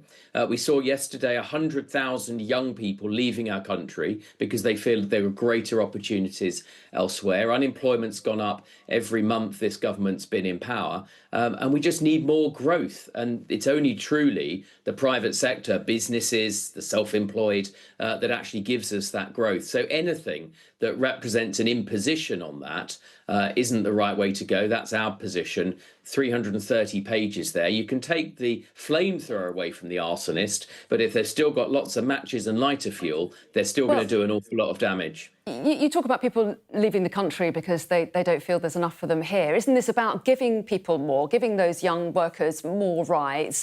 Isn't it good that workers do enjoy some of these benefits that many people might see as fair? No one's, to be super clear, no one's against that. And we've got a very finely tuned balance in this country between the rights of workers, absolutely, but also the incentives on employers to take them on. And Tony Blair and Gordon Brown and a coalition government, there's been a very long-standing consensus around that served this country well. At the moment, the crisis that we have isn't about a lack of workers' rights. It's about 900,000 people, nearly 1 million young people who haven't got a job, and nearly 9 million people of working age, many of whom would like a job. We've got a crisis of not enough jobs in our economy. And what you don't want to be doing is coming up with clunking 1970s style laws Well, you say they're clunking 1970s, but I'm cutting in because we haven't got very much time. And I do just want to make the point that it was in the manifesto. People voted for Labour. They voted for laws like this.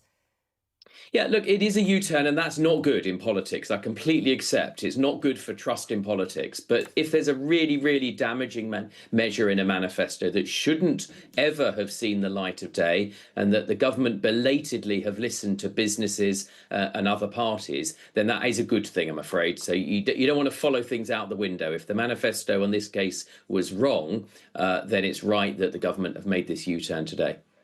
OK, well, Andrew Griffith, Shadow Business Secretary, we appreciate your time this morning. Thanks very much indeed. Thank you. All right, well, coming up, we're going to have the sports. Oscar Piastri and Lando Norris, compete for the F1. I don't know how he's doing. The F1 title. Jack will be here to explain, I'm sure, get the names right.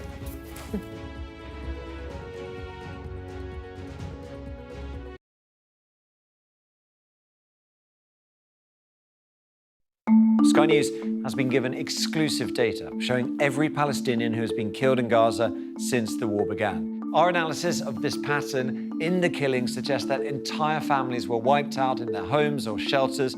The data and forensics team is a multi-skilled unit dedicated to providing transparent journalism from Sky News. We located footage of the aid drop to a tent camp in central Gaza. These airdrops are falling in extremely populated areas. We combine traditional reporting with advanced analysis of satellite imagery, social media, and other open source information. And this is just one of the strikes and incidents we've been able to geolocate across Gaza. Sky News has found Nazi speeches and marching music have been used as background sound on tens of thousands of TikTok videos as far-right groups try and spread their message. Sky News has seen 72,000 posts used in this way. There's no evidence yet of foul play at Heathrow. It shows weaknesses that enemies could take advantage of. Elon Musk says it is, quote, a viper's nest of radical left Marxists who hate America. Supporters say it saves lives and projects American power and influence. I think we would generally be called far right, sure. It's called Return to the Land, and they invited me in. A lot of people are going to be, why are you making Nazi references? Right. Well, why wouldn't I? Its founder says he is building a fortress for the white race.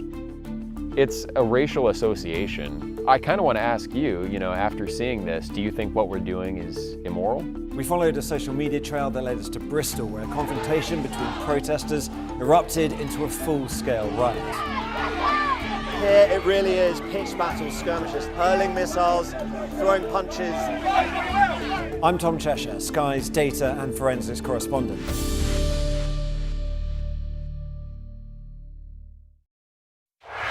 Our app gives you the very best of Sky News wherever you are. Breaking news, videos and analysis. Evidence of the crisis. Podcasts, watching us live. I'm live in Jerusalem. Wherever you get your podcast. All in one place and all at just the touch of a screen. The Sky News app. Get the full story first.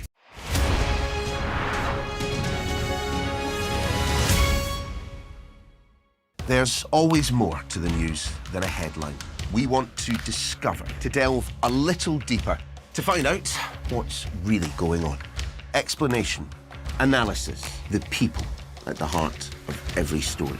I'm Neil Patterson, and this is the Sky News Daily Podcast. So, by the end, we'll hopefully all understand what's going on in the world just that little better. Available wherever you get your podcasts. Welcome back. Jackie is here with all the sport and another interesting night of European football and a pretty good one for British teams. Yeah, it was. It was a really good night. I mean, not for Palace, but, for most people, it was a good night. Your team did well last night. I mean, they're sort of flying a little bit, aren't they? I know, who would have thought they were doing quite so well in Europe? We are delighted by it. I know, take the wins. So 3-0, they beat Malmo last night, who were the team they beat to win the European Championship in 1979. And some of those legends were actually... Do you remember that? Yes, like it was yesterday. Well, Sean Dyche said he remembers watching that match with his dad, and it's actually quite nice that he's now managing Forest and trying to turn their fortunes around. But 2 points off the top 8, a win last night, into the playoff spots, 3 wins in a row. Don't, Jackie. You should look happier this morning, that's all I'm saying. Yeah, he's worried about jinxing it now. Exactly. It's all going so well. Precisely. You never get ahead of it as a football fan, do you? Just ride that wave through. Yeah, just ride that wave. Great feeling. Celtic also won last night. Marshall O'Neill doing a great job there, and, their first away win, I think since 2021 in Europe. They beat Feyenoord 3-1 away, so a good night for Celtic. And it was a really good night for Aston Villa, who, having had a very difficult start to the season and couldn't buy a win, are suddenly on a fantastic roll. 10 wins out of 12, 7th straight home victory, and they beat Young Boys of Switzerland last night. And we should really be talking about how they won. It was Donyell Marlin's double that got them that victory, a 2-1 victory. And we should be talking about how well he played and the fact he could have had 4 goals and all the rest of it. And yet all of the photographs in today's papers are him being, strewn with beer and missiles and all of the rest of it. I think we actually can have a quick look at what happened last night to Aston Villa. So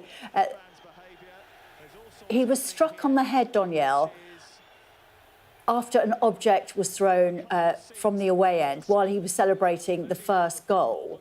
And after he made it 2-0, more disappointing scenes. The game halted for a few minutes, seats were ripped up, police clashing with the away supporters, more objects thrown onto the pitch. In fact, Donyell Marlin actually had a cut on his head from one of them, which I'm assuming would have been from a coin or something like that. They actually had to stop the match in the first half for 4.5 minutes while they called for calm. And actually the Young Boys captain had to go over to his fans and go, calm it down. So that's not great, no. But they won 2-1, and as you said, it was a pretty good night. Do they get a ban, or is there any kind of sort of? Well, I'm sure there will be some repercussions from it, but we don't know what they are as yet. Let's look ahead to the weekend. Formula One, Grand Prix in Qatar. Yes, it is. It could be a significant one, couldn't it? Yeah, for Lando Norris, it could be the weekend that he wins the title for the first time. He needs basically to score 2 more points than his rivals Max Verstappen and his teammate Oscar Piastri to walk away with the title, which you would think, oh, that's not that First difficult. win for Lando. Yes. A story. He's 24 points clear of both of them. It would have been more, except for last weekend in Vegas, having finished second behind Verstappen and Piastri was fourth. They lost all their points, the McLarens, because of an infringement on their car, and they were disqualified, so they lost all their points. So he would have had more of a cushion. This weekend, it's a sprint race weekend as well, so 8 extra points up for grabs, as well as the 25 for winning the Grand Prix. And as I said, he just needs 2 more. So he just needs to have a good, solid weekend and get 2 more points, than the other 2. But Verstappen knows, he's won the last 4 world titles. He knows exactly what to do to stay in it at this point in the race. And what's interesting is there's going to be no team orders. So Piastri and Norris can race each other. It's not like they've said to Piastri, you must help him win the world title this weekend. There's been none of that. Well, let's hope they don't take each other out. Yeah, they don't take each other out. But it's, I'm just figuring out, we've got practice today. There's also going to be qualifying for the sprint race as well. That's tonight at 5:30. So I was going to say, do the timings work? Sometimes you're literally coming in with the sound of... Yeah, no, it works. As you come into the office of... It works. Sprint qualies tonight at 5:30. Excellent. Practice at 1:30 today. So it all kind of starts. It's an exciting weekend. British Formula One potential champion. Not to tempt it. Potential. Don't jinx it. No, I won't say sorry. Sorry, Lando. You'll be all right. No, it's exciting. Really good stuff. Thank you for that, Jackie. We'll speak to you again very, very soon, won't we? We will indeed, but stay with us because we've got lots coming up for you in the next hour. We're going to tell you more about that extraordinary surgery that a woman has had, a hand transplant after losing all 4 limbs. It really is an amazing story. We'll tell you about it in a moment.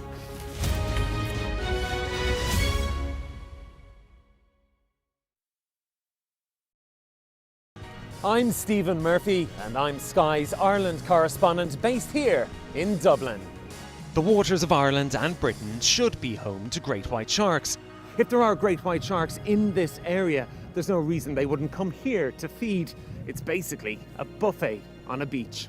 This could be not only a record-breaking storm, but potentially the most dangerous storm ever to hit Ireland.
Hello and a very good morning. It's 9 o'clock. This is Mornings with Jones and Melbourne. I'm Anna. And I'm Kamali. Thanks for starting your day with us. Here's how we're looking.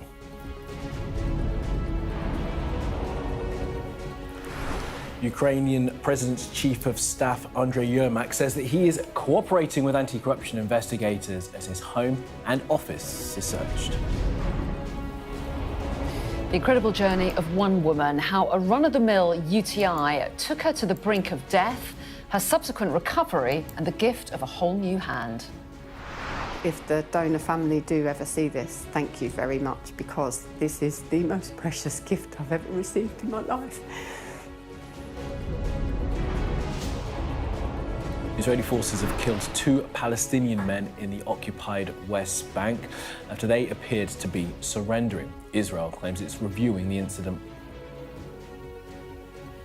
Well, MasterChef star Thomas Frake is going to be in the studio to break down what the Chancellor's budget will mean for the country's restaurants and pubs. And we're going to take a look at the new plan for special educational needs and how the government could pay for it.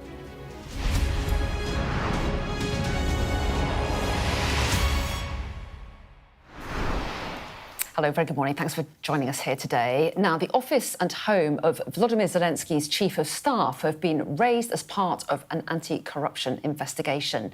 Andriy Yermak says he's cooperating with the investigators.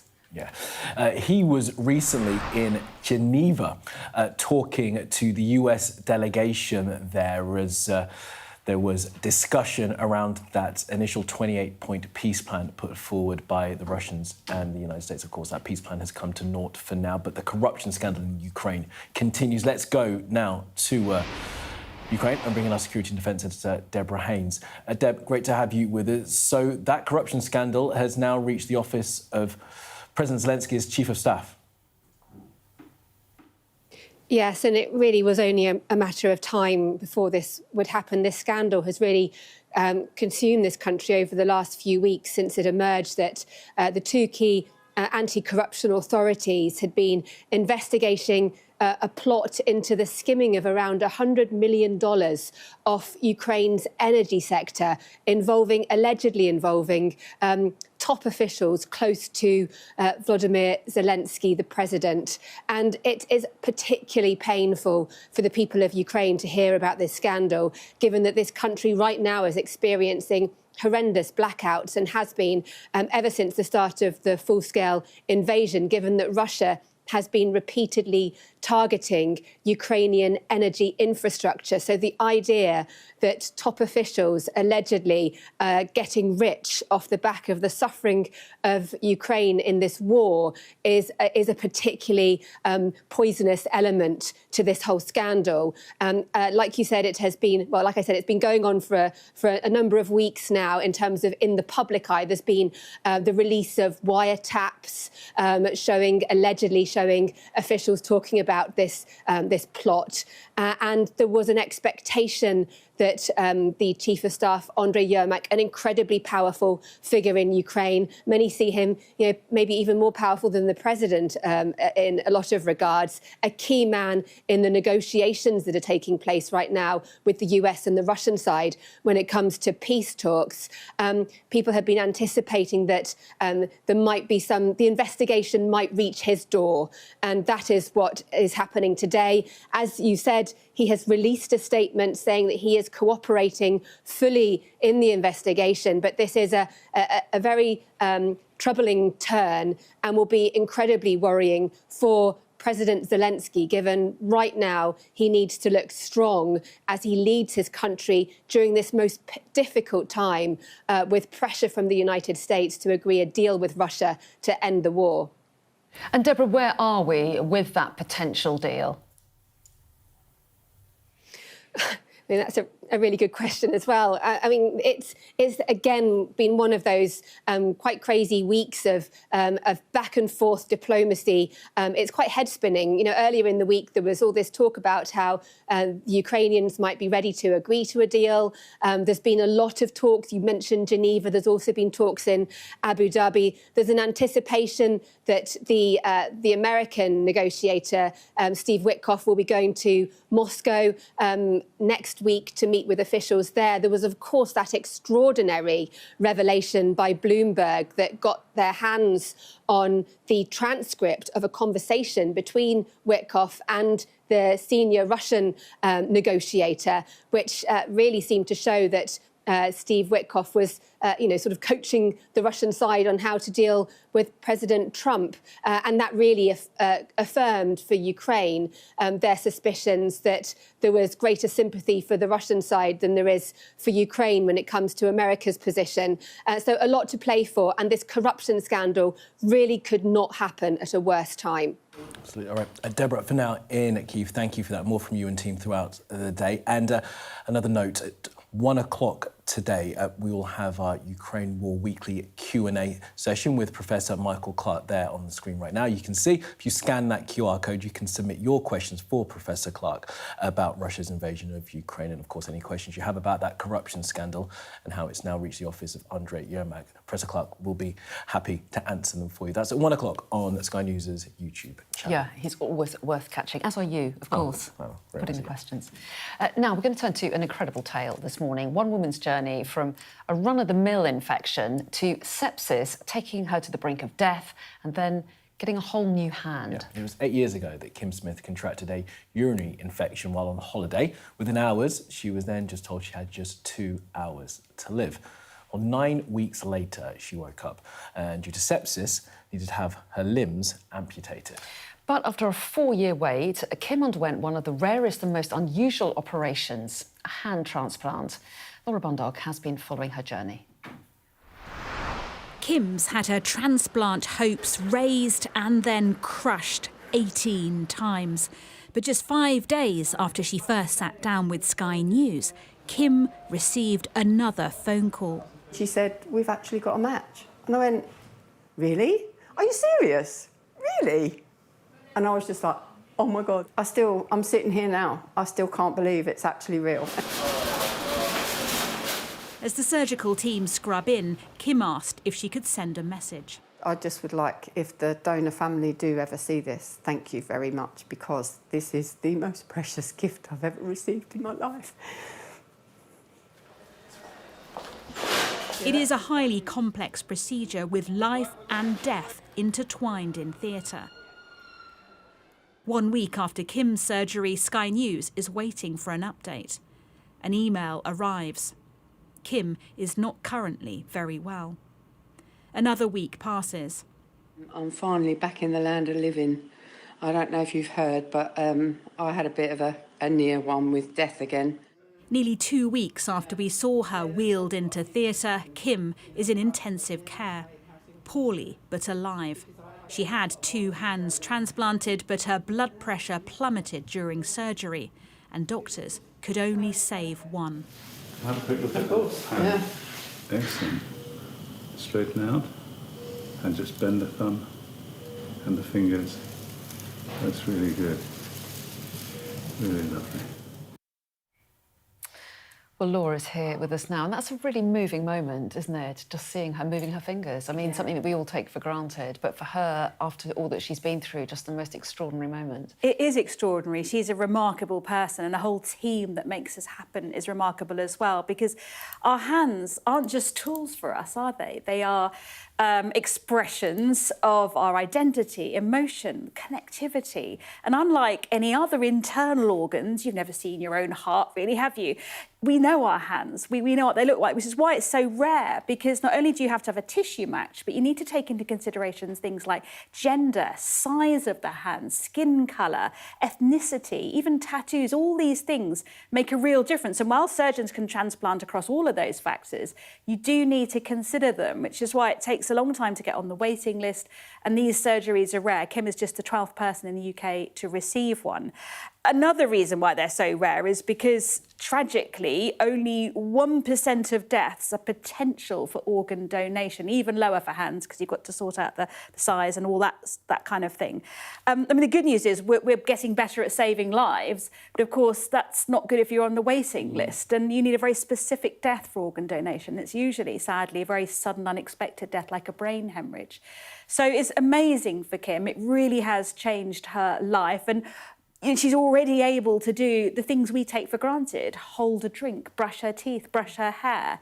So it's given her back a lot. And there are some strange oddities about it. She's now left-handed, not right-handed.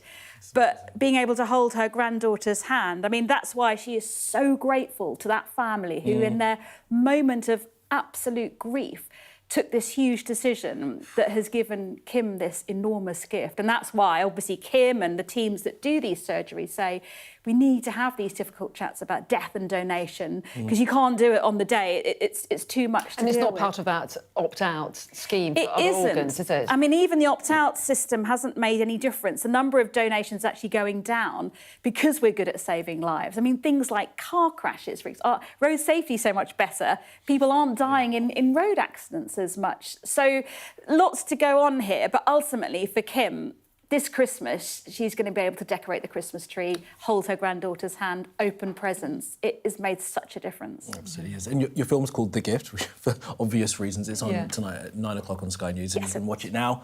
If you want to scan that QR code, I recommend watching it. Just amazing, amazing story. Thank you, Laura. Thanks, Laura. Appreciate it.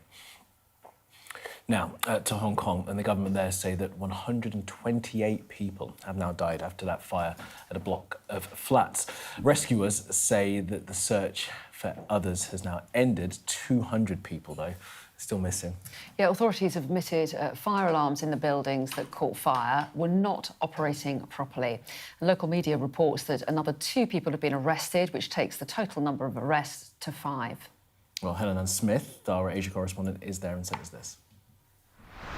I'm in this community area that is just below the towers that were burning, and this has just become this absolute hub for survivors. There is donations here, there are clothes, there are blankets, there's food, there's water, but there's also social workers walking around, talking to people, to survivors, to people who are in desperate need, emotionally and physically as well. There's a couple of other locations down there, for example, where people are going to identify bodies. There's terrible parade of people coming out. And just beyond us over here, community centres where the homeless are living. And there are some desperately distressed people who are looking for their survivors, are looking for their relatives, and are currently unable to find them.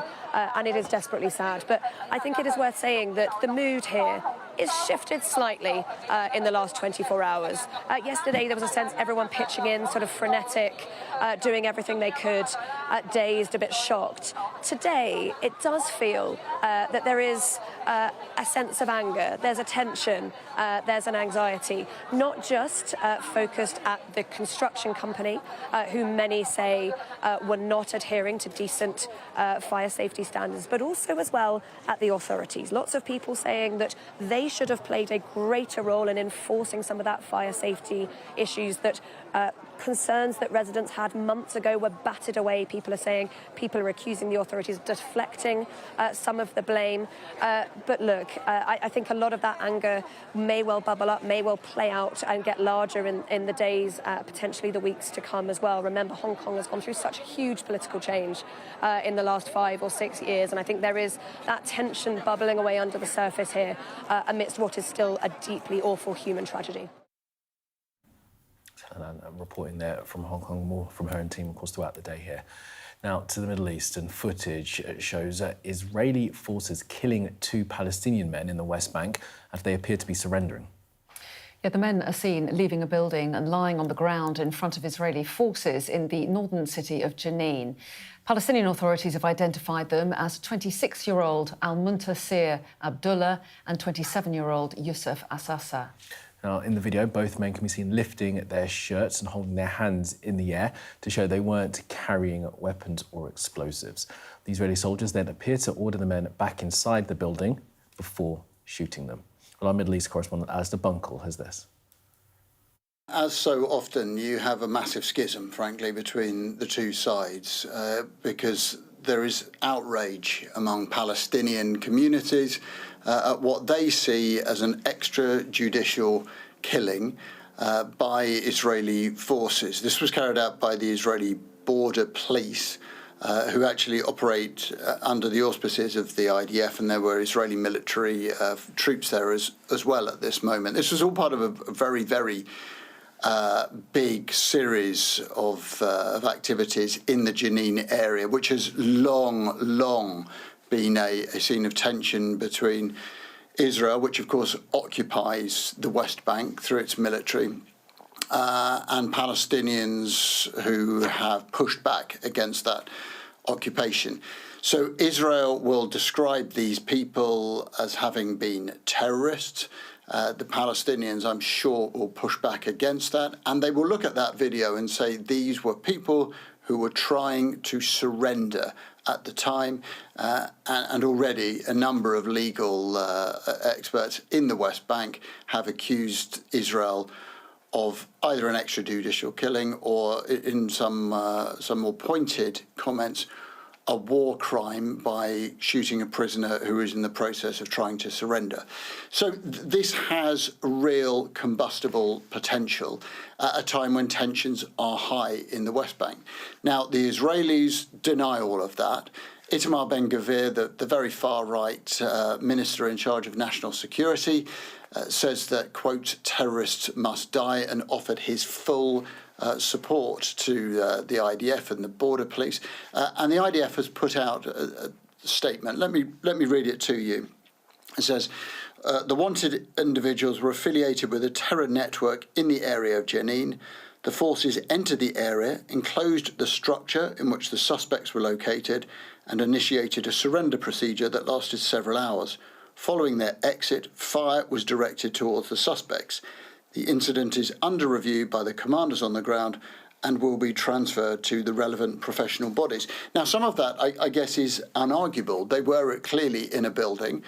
There was a process that was calling for their surrender, and fire very clearly did happen. The question is the circumstances at the end. The Israeli politicians who are, as I say, cheerleading for this, Itamar Ben-Gvir among them, have offered full, unqualified support to the border police and the IDF. I understand that the border police are saying that the two suspects were trying to get back into the building. Others will look at the video and say this, prima facie, is an execution. Parsons reporting that. Now, the Home Office have rejected a visa application from an 8-year-old girl who was in Jamaica, who is living with her grandmother after the island was hit by Hurricane Melissa. Yeah, her parents, meanwhile, live here in North London, and they were keen for their 8-year-old daughter to join them. As you say, she lives with her grandmother, but the area where they live has been badly hit by the hurricane, which, of course, has caused real devastation on the island. Yeah, her name's Latiana Stephanie Brown. The parents have appealed to the Home Office to overturn this decision. They have said that they take all these applications carefully on their merits and are considering it in accordance with immigration rules. But of course, you can imagine the family of this 8-year-old are devastated by this news. Now, they are being represented by their local MP, Dawn Butler, who I've spoken to this morning, who says that she has written to the relevant minister to try and get a response from them on this particular case. Of course, loads of concern as Jamaica is recovering from Hurricane Melissa, the strongest hurricane ever to hit the Caribbean. I understand it that Latiana's parents have actually gone back to Jamaica to be with their little girl while they're waiting to see whether or not they can bring her with them here to the UK. It's a story, of course, that's concerning the family and many others who are keeping a close eye on whether or not this family will be able to reunite in the wake of that huge tragedy in Jamaica. We'll keep an eye on that and see if there are any updates. In the meantime, just to remind everybody, the hurricane hit right at the end of October, didn't it? And 28 deaths were confirmed as a result of what was a Category 5 hurricane, as you said, the strongest one to hit the island. 185 miles an hour. Rescue services earlier this week said more than 70% of people on the island still didn't have access to electricity, and 6,000 people still in emergency shelters, so it is still an island. I mean, it hit the breadbasket of the country where agricultural bases, so there have been huge ongoing impacts to the fact that the hurricane hit, and it's always the way with these hurricanes. Oftentimes they hit, and then it's the aftermath of that where the real work needs to begin. Jamaicans from all over the world are donating money to the island, and there's great concern that the island is able to recover as quickly as possible. As Anna has said, we're going to keep a close eye on the story of this 8-year-old girl. Her family are there with her now. They're hoping to bring her to the UK soon. Now then, coming up, could the UK move a step closer to an NHS screening programme for prostate cancer? We're going to be chatting about that in a moment.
What might happen if Russia attacked the UK? This is clearly an enormous show of force. It is definitely out of the ordinary. We ran a war game with former ministers back in the hot seat. Ben Wallace. Amber Rudd. Jack Straw. It's the kind of war game that's genuinely tested inside government. The Russians are signalling that there may be an attack. Russia knows our weaknesses, but do you? I'm Deborah Haynes.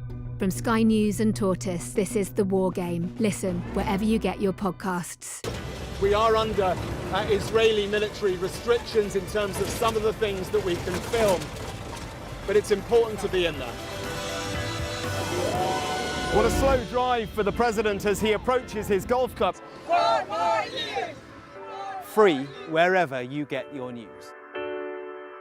I'm Mark Stone and I'm Sky's correspondent based here in Washington, DC.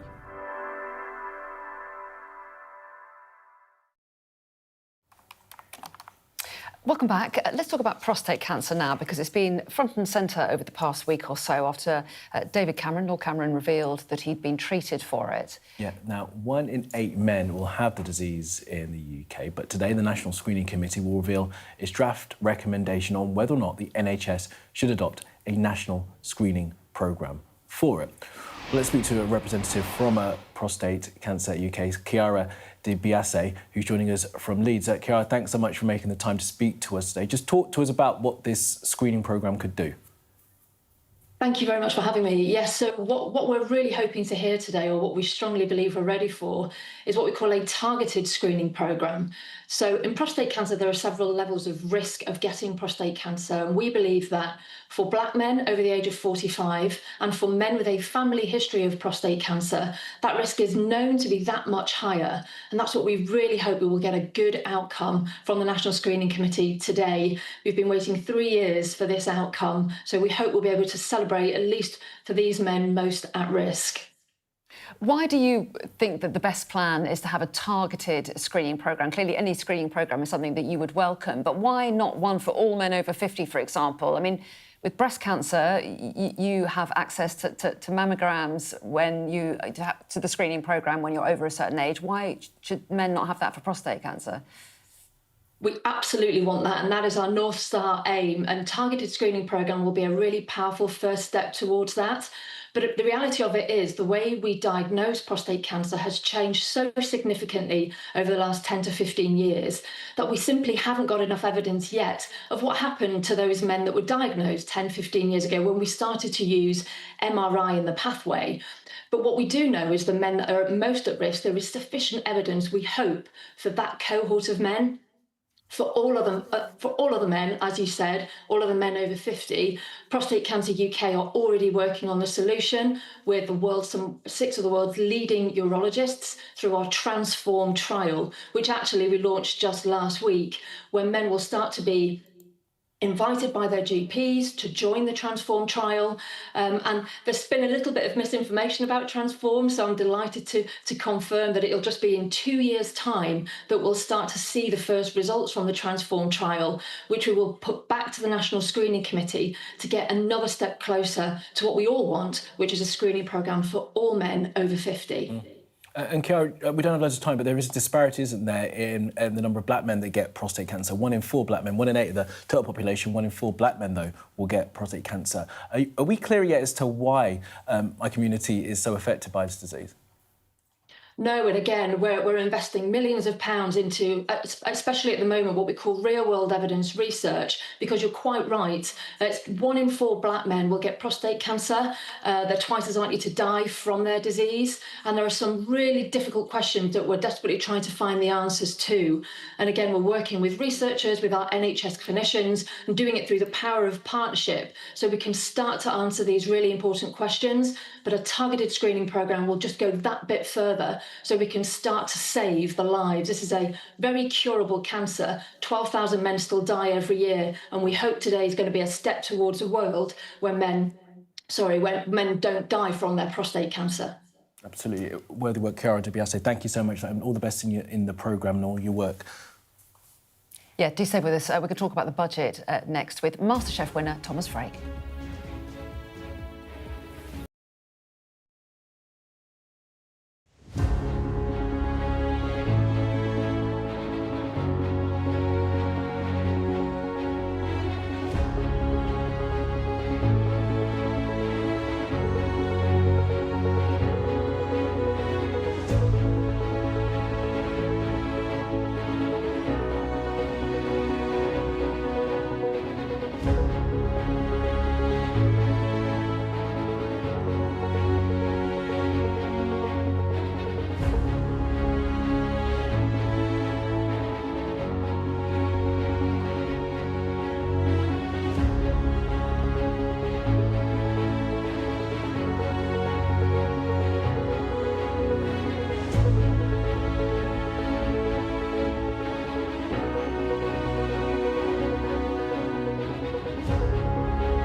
Hello there, and welcome back to Mornings with Jones and Melbourne. Let's take you through some of our top stories from this morning. And in Ukraine, anti-corruption officers say they are carrying out a search of the Chief of Staff to President Zelensky, Andrei Yermak's office and home. He says he is fully cooperating with the investigation. It comes less than a week after he was in Geneva talking about the potential of a peace deal for Ukraine.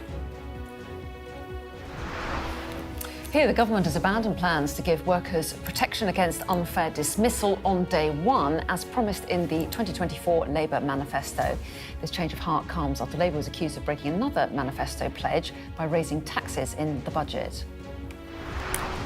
At least 128 people have died and hundreds are still missing after a huge fire at a high-rise building in Hong Kong. Local media say that another 2 people have now been arrested in connection with this, taking the total number arrested to 5. Now, the man currently leading the polls to become the next president of France has told Sky News he hopes that Nigel Farage will be the UK's Prime Minister. Jordan Bardella, who succeeded Marine Le Pen as leader of the far-right National Rally, is favourite to win the election in 2027. Our Europe correspondent Alistair Bunkle has the story. Jordan Bardella is just 30 years old, but he could be the next leader of France. Because for the first time, a poll this week put the far-right politician as the favourite to win the French presidential election in 2027. He is on a book tour of France now, and we spent an afternoon with him in the east of the country. Bardella is trying to rebrand himself and the party. He wears well-cut suits, he's got a sharp haircut, he's got a strong social media game, more than 2 million followers on TikTok, trying to appeal in particular to the younger voters in France. And it is working. We find that he thinks about us, about future generations, and that he's trying to improve things for us. We really feel like he's there for us. For over an hour, Bardella moved through an often hysterical crowd, flashing his smile and posing for selfies. National Rally is trying to shake off its racist past. The party's founder, Jean-Marie Le Pen, was a convicted anti-Semite, and many believe that the party's current views on immigration are still racist. Like all populists, he inspires deep feelings on all sides. We watched his fans adore him, and then his opponents attack him. So we've just seen, as Jordan Bardella was approaching his tent, someone come up and throw flour at him. You know, he's been mobbed as he has come through this market by supporters, but the strength of feeling is strong on both sides. A local schoolboy was arrested and taken away by police. Bardella has a carefully nurtured image, and his aides are paranoid to protect it. As he was eventually escorted out the back, his security team turned on us. Flashing lights into our camera, pushing us and threatening us.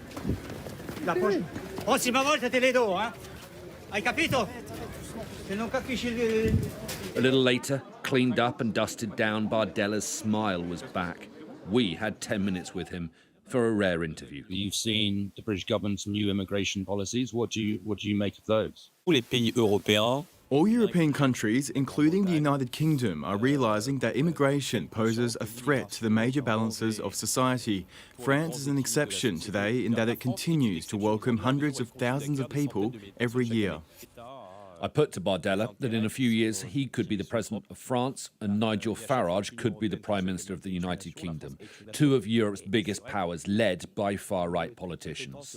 I have a lot of respect for Nigel Farage, for his fighting spirit. I truly wish for the United Kingdom that he becomes Prime Minister. If Bardella were to win, it would send shockwaves around Europe. But such is the unpopularity of Emmanuel Macron's presidency that this is the best chance that the National Rally has had to take power in France. All right, let's bring in Alistair now for his sense of that conversation that you had with Jordan Bardella. Ali, great to have you with us. I mean, what did you make of him? And it's, I guess, now time that many of us need to start really understanding who this individual is. Yeah, I think it is, because the French presidential elections aren't until 2027. Feels a long way away when we're still in 2025. But really, I mean, it's 18 months thereabouts until those elections. And they'll go by very quickly. And what we've seen over recent years is the rise of populist politicians around the world, but also success for many far-right parties. You can only see it in the UK, and the success at the moment that Reform is having in dominating a lot of the political discourse and performing well in the polls. And the same is to be said for the National Rally Party in France. Coupled with that, Emmanuel Macron, the current president, who cannot run in the next elections, his 2 terms will have been served. But he's kind of presiding over now a presidency and a government that, frankly, is pretty dysfunctional and is just not trusted at all by many of the French public. They've had 4 prime ministers in little over a year, 5 prime ministers if you include the fact that the current prime minister, Sébastien Lecornu, has officially held the post twice.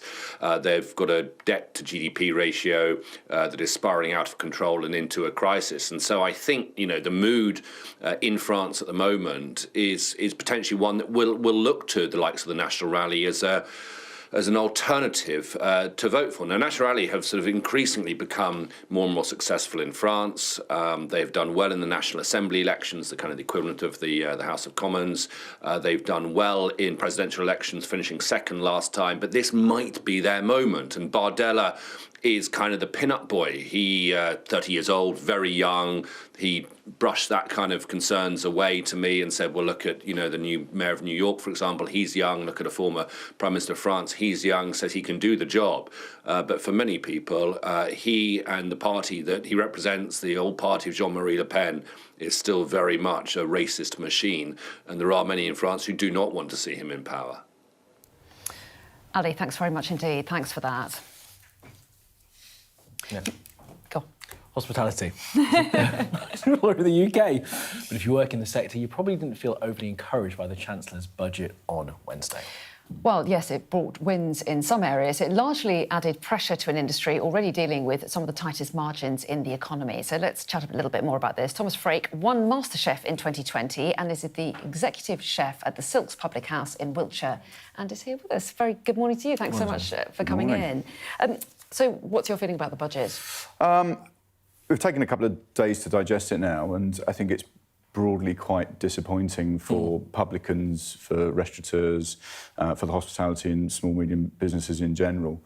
I think there's kind of 3 main things out of it that kind of, for me, illustrated or maybe feel like that perhaps the Treasury haven't really understood what exactly goes on in these businesses and the struggles that we're under. The first one really is the announcement about business rates and the revaluation of that, which will, of course, benefit some, especially in retail and some hospitality. But for publicans like myself that operate in small rural communities, we actually benefit from rural rate relief already.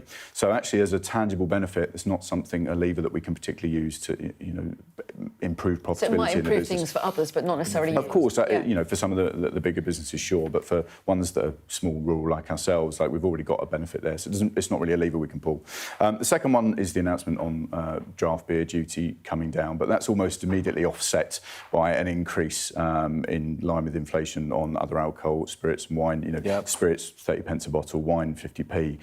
You're talking pennies on a pint, so they immediately offset each other, and so I don't think they'd tangibly come through as an improved profit margin and, wouldn't see prices going down for consumers either. The third biggest one, and this is the one that personally really hit us, last year and will hit us again, was the increase in national minimum wage, far above inflation. We're less than 8 months out from when we've implemented national minimum wage increases in April. That added sort of 10 to 15% to the wage bill, which is a huge margin. And that is just continuing upward pressure, particularly in the sort of the younger age bracket, under 21s, is another sort of 8 to 0.5% increase on national minimum wage. And that is going to really add difficulty in terms of getting younger people into the industry for training and bringing them into hospitality. It's interesting, isn't it? Because we had that story today about workers' rights and the change in the workers' rights bill. But your experience of actually hiring people, were you paying attention to what's happening with the workers' rights bill? And was it putting, you off hiring? You talk about the minimum wage put off hiring, but that day one protection from unfair dismissal, was that putting you off hiring as well? I think there's a natural consideration to it. I mean, the way that hospitality works, quite often, we hire younger people, and it's quite flexible. Flexible contracts are quite important, especially in hospitality. We rely on a lot of part-time workers, school leavers, people coming back even for summer and Christmas holidays from university. And, we've got a large part of our employment base. We're in a rural area, we're in a village, we don't have a pool of hospitality professionals around us. We rely on locals, and that often tends to be younger people. Isn't there all the more reason to if they're paid a bit better, they're more likely to stay? Isn't retention a bit of an issue? Again, I think what hospitality thrives on actually is having that flexibility. As I say, a lot of our employee base tends to be younger people that are back from university or school leavers or even part-time school work. Sure, retention is quite difficult, particularly when you're looking at more experienced candidates for perhaps more managerial roles. But in terms of just people actually coming into hospitality as a first job, as a launching pad or even their own first job, or irrelevant of where their career may go, they are an important first job. At the age of 18, my first job was working in a bar. Do you know what I mean? It gets you into the world of work, and they want that flexible working. Worked in a bar? I worked in a bar when I was younger as well. And that flexibility... Waitress, but I didn't well, it's the same, bar, same sort of thing as hospitality, isn't it? And when you're back from university, you have that time to go and do it. That flexibility is there. But just talk to us about how, as a business, that increase, because many people see the increase in minimum wage and think, that's not that much money, how it affects your work and how it affects the number of people you're actually able to hire. Yeah, on the first rounds in 2024, implemented in April, we had to make redundancies in the business because it was a 10 to 15% increase. This time we're looking at about So you lost jobs in the first... We did, unfortunately, and that's not something I want to do again, but we're now facing a 4 to 8% increase on the wage bill.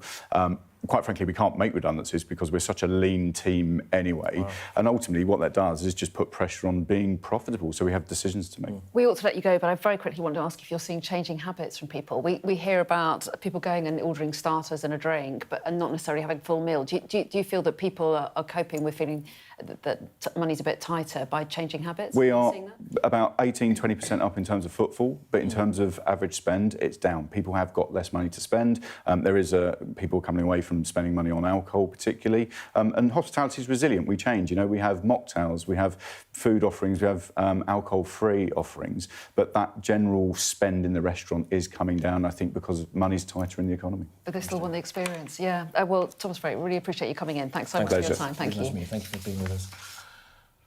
Right, now, some people may be getting into the Christmas spirit, but not necessarily in the right way, oh dear. Yeah, let's take a look at this CCTV footage. It's from Edinburgh, and it shows someone basically nicking a big nutcracker statue, one of those soldiers. You can see it bottom left-hand of your screen. I did wonder what a nutcracker statue was for a second. No, well, you have to see it. There you go. There you go. Bit of a wrestle there to get it onto his bike. It's not an elegant exit, this getaway. It's a little bit unstable.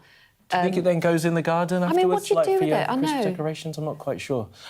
Well, sadly, stolen on a bike. Oh, I think he dropped it. Not done very well. Disappointing, of course, for this cocktail bar in Edinburgh that they've had that nutcracker statue nicked. They're, of course, getting into the festive spirit, but this individual wanted to do it his own way. They will not be on a Santa's good list, I don't think. No, that is so true. Bet they didn't think that through. They did not. Anyway, we'll bring you updates on the Nutcracker soldiers' progress if we get it. I'm being told to say hopefully we'll crack that. You did it. Case for you, yeah. Do it, but I'm glad you did. Okay. I cracked. Anyway, now the Chancellor's warned of a £20 billion SEND. That's special educational needs spending time bomb. We're going to talk about that in just a few moments. Stay with us.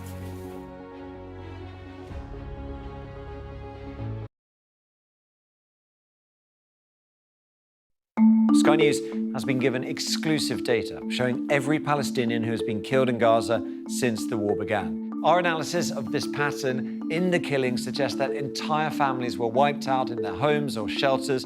The data and forensics team is a multi-skilled unit dedicated to providing transparent journalism from Sky News. We located footage of the aid drop to a tent camp in central Gaza.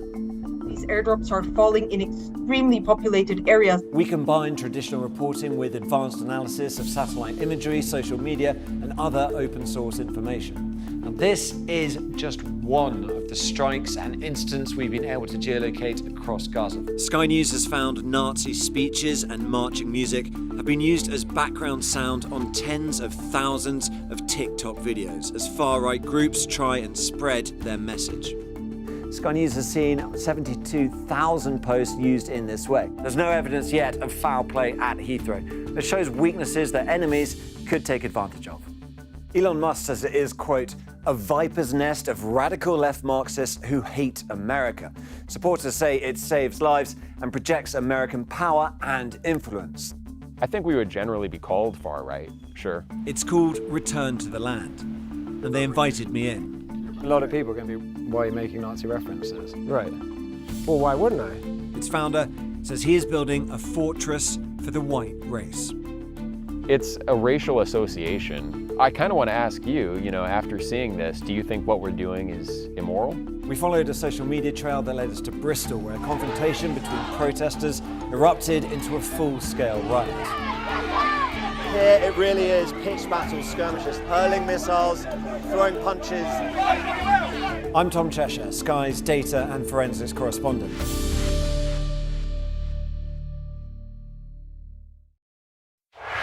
Our app gives you the very best of Sky News wherever you are. Breaking news, videos and analysis. Evidence of the crisis. Podcasts, watching us live. I'm live in Jerusalem. Wherever you get your podcast. All in one place and all at just the touch of a screen. The Sky News app. Get the full story first.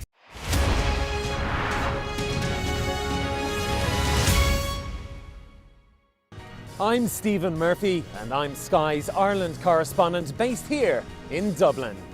The waters of Ireland and Britain should be home to great white sharks. If there are great white sharks in this area, there's no reason they wouldn't come here to feed. It's basically a buffet on a beach. This could be not only a record-breaking storm, but potentially the most dangerous storm ever to hit Ireland.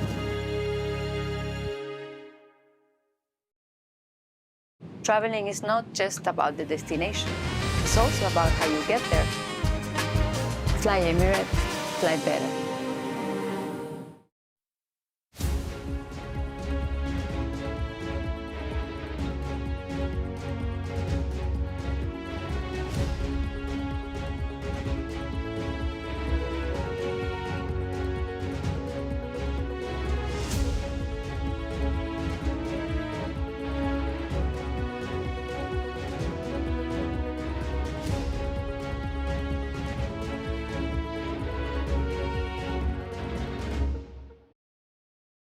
Fly Emirates, fly better. Thank you. Welcome back to Mornings with Jones and Melbourne and Beltrao. Once again, Jackie is here to talk sport, and you've literally just told me you want to talk about Liverpool, which at the moment is rather a painful subject for me. Only in your house. Well, actually, Yes. lots of houses. There are quite a few houses. Well, actually, yeah, it's interesting when you're looking at all the back pages today. There was European football last night in Europa League, and there was some, good victories for Aston Villa and for Forest and for Celtic. But, taking centre stage is really the crisis that's going on at Liverpool, because Arne Slot did his news conference yesterday, and it was really interesting to see his body language walking into that press conference. He's quite a calm, kind of laid-back guy anyway, but you sort of sense he was a little bit like, I know what questions... Yeah, a little bit deflated. I know what questions are coming. He talked about, not sleeping after their defeat in the Champions League the other night, which was, really crushing. They lost to Forest last weekend 3-0, which was obviously very crushing. And before that, losing to Man City 3-0, so obviously another crushing defeat. And, 9 defeats in 12. It's their first run. Amazing, it's actually. Worst run in 72 years. Yeah. I didn't realise it was that bad. And they won the league. That's what you have to remember. It's just last season. Jamie Carragher said he's got a week to save his job. So if you look at what's coming next, you've got West Ham this weekend, away, which, is winnable, but they seem to be sort of turning a little bit of a corner.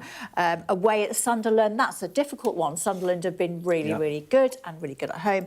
And then you've got Leeds away, which, given that Leeds are near the bottom, it's also winnable. But The trouble is the performances just don't match the quality of the squad that they've got and the quality of the squad that they've assembled, having spent 450 million in the transfer market. So what is he going to do? And it just looks like he doesn't really have the answers. They're unbalanced. They're just not strong. I don't know, because I'd be him if I knew. Yeah, true. Don't see him as strong. They need a centre back. He's going to go. Well, maybe. But Gahey didn't go. They're just not as hard to play against, and that's the key thing. How do you make a team horrible to play against, difficult to play against? Virgil van Dijk's looked kind of perplexed at times this season. I mean, that defeat to Forest kind of said it all, really. They just didn't really seem to have any answers. The Forest were excellent. I mean, Carrier's analysis on how Liverpool are playing has been really, really excellent to watch, and it's really interesting to see how they've changed. I wonder if they're feeling balanced. They've made, great strides to sign Alexander Isak for all that money when they had a striker there in Hugo Ekitike who looked decent enough. Yeah. One wonders what's gone on and whether that just feels like the balance has been knocked out. Well, they definitely look unbalanced. And they're not a balanced side, and the new signings have not fit in. They've not gelled, and Isak's barely been fit. So that's a difficult one, and whether it will gel. And it's interesting, isn't it? Fenway Sports, we here are backing him, because how can you not back a manager that's won the league at the first attempt last season? And yes, sometimes it does take time for new signings to gel, but Fenway Sports also like winning. How? I don't know, how long do they So is he seriously under pressure? Like, you think he could lose his job coming weeks if it doesn't go well? I think he is. I mean, I would have thought he'd have enough credit in the bank, to be honest, but... Should we talk about your success rather than Liverpool's failure? Forest. I'm giving it to you. Thank you. You can take credit. To do with me. Happy to see the team doing very well, though, aren't we? They are. Yeah. I thought we were going to talk about F1. But let's talk about F1. Let's talk about Forest. Yes. 1979 won the European Cup, beating Malmo in that final. Did the same thing last night in the group stages, but never mind. It was still 3-0, and it was an impressive night. All the legends were there to watch it, and you just feel like, I don't know what you feel like about Forest, but difficult start to the season. Really should have ended up in the Champions League last season, but don't do that. away.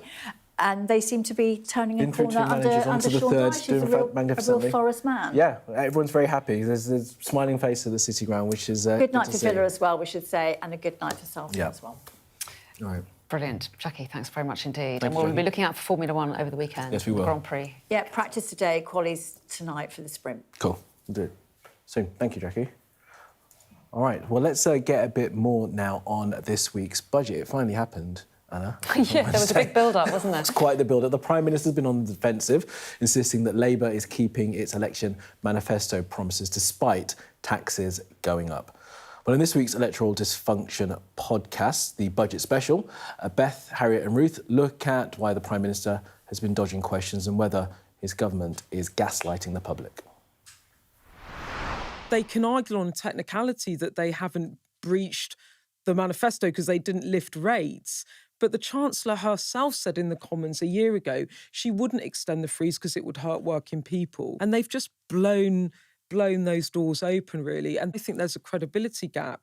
And what I'm interested in journalistically as well as in my job is, like, is it recoverable? Is it recoverable with the public? Well, I think it is. I mean, obviously, a budget is every year because you've got to consider the circumstances as they are at that particular time. And what she's saying is, we didn't want to go to austerity because we felt that damaged the country and damaged public services. We were not going to take a risk with borrowing because that would put up people's mortgages. Regretfully, we have had to take a bit more tax, and everybody's going to have to play their part in that. They've got to make the argument in the circumstances that we are in now. What was the best, fairest way to have economic stability? I know, but I don't think the reason... PM, sorry, can I jump in? I do want to jump in. But I do feel as well that even some of the Labour frontbenchers don't believe that, because part of what was supposed to be paying for all of this was growth. And growth is downgraded Yeah. every single year in this forecast. And the reason that you weren't going to have to do that was because you were going to do some things like welfare reform. So you were going to get employment up. You ran a moral case. The Labour government ran a moral case for getting more people into work and cutting welfare spending. But they found a rebellion of their backbenchers and they folded like a cheap card table. So you are also seeing the forecast saying that unemployment is going to be up. Growth has been downgraded for every single year.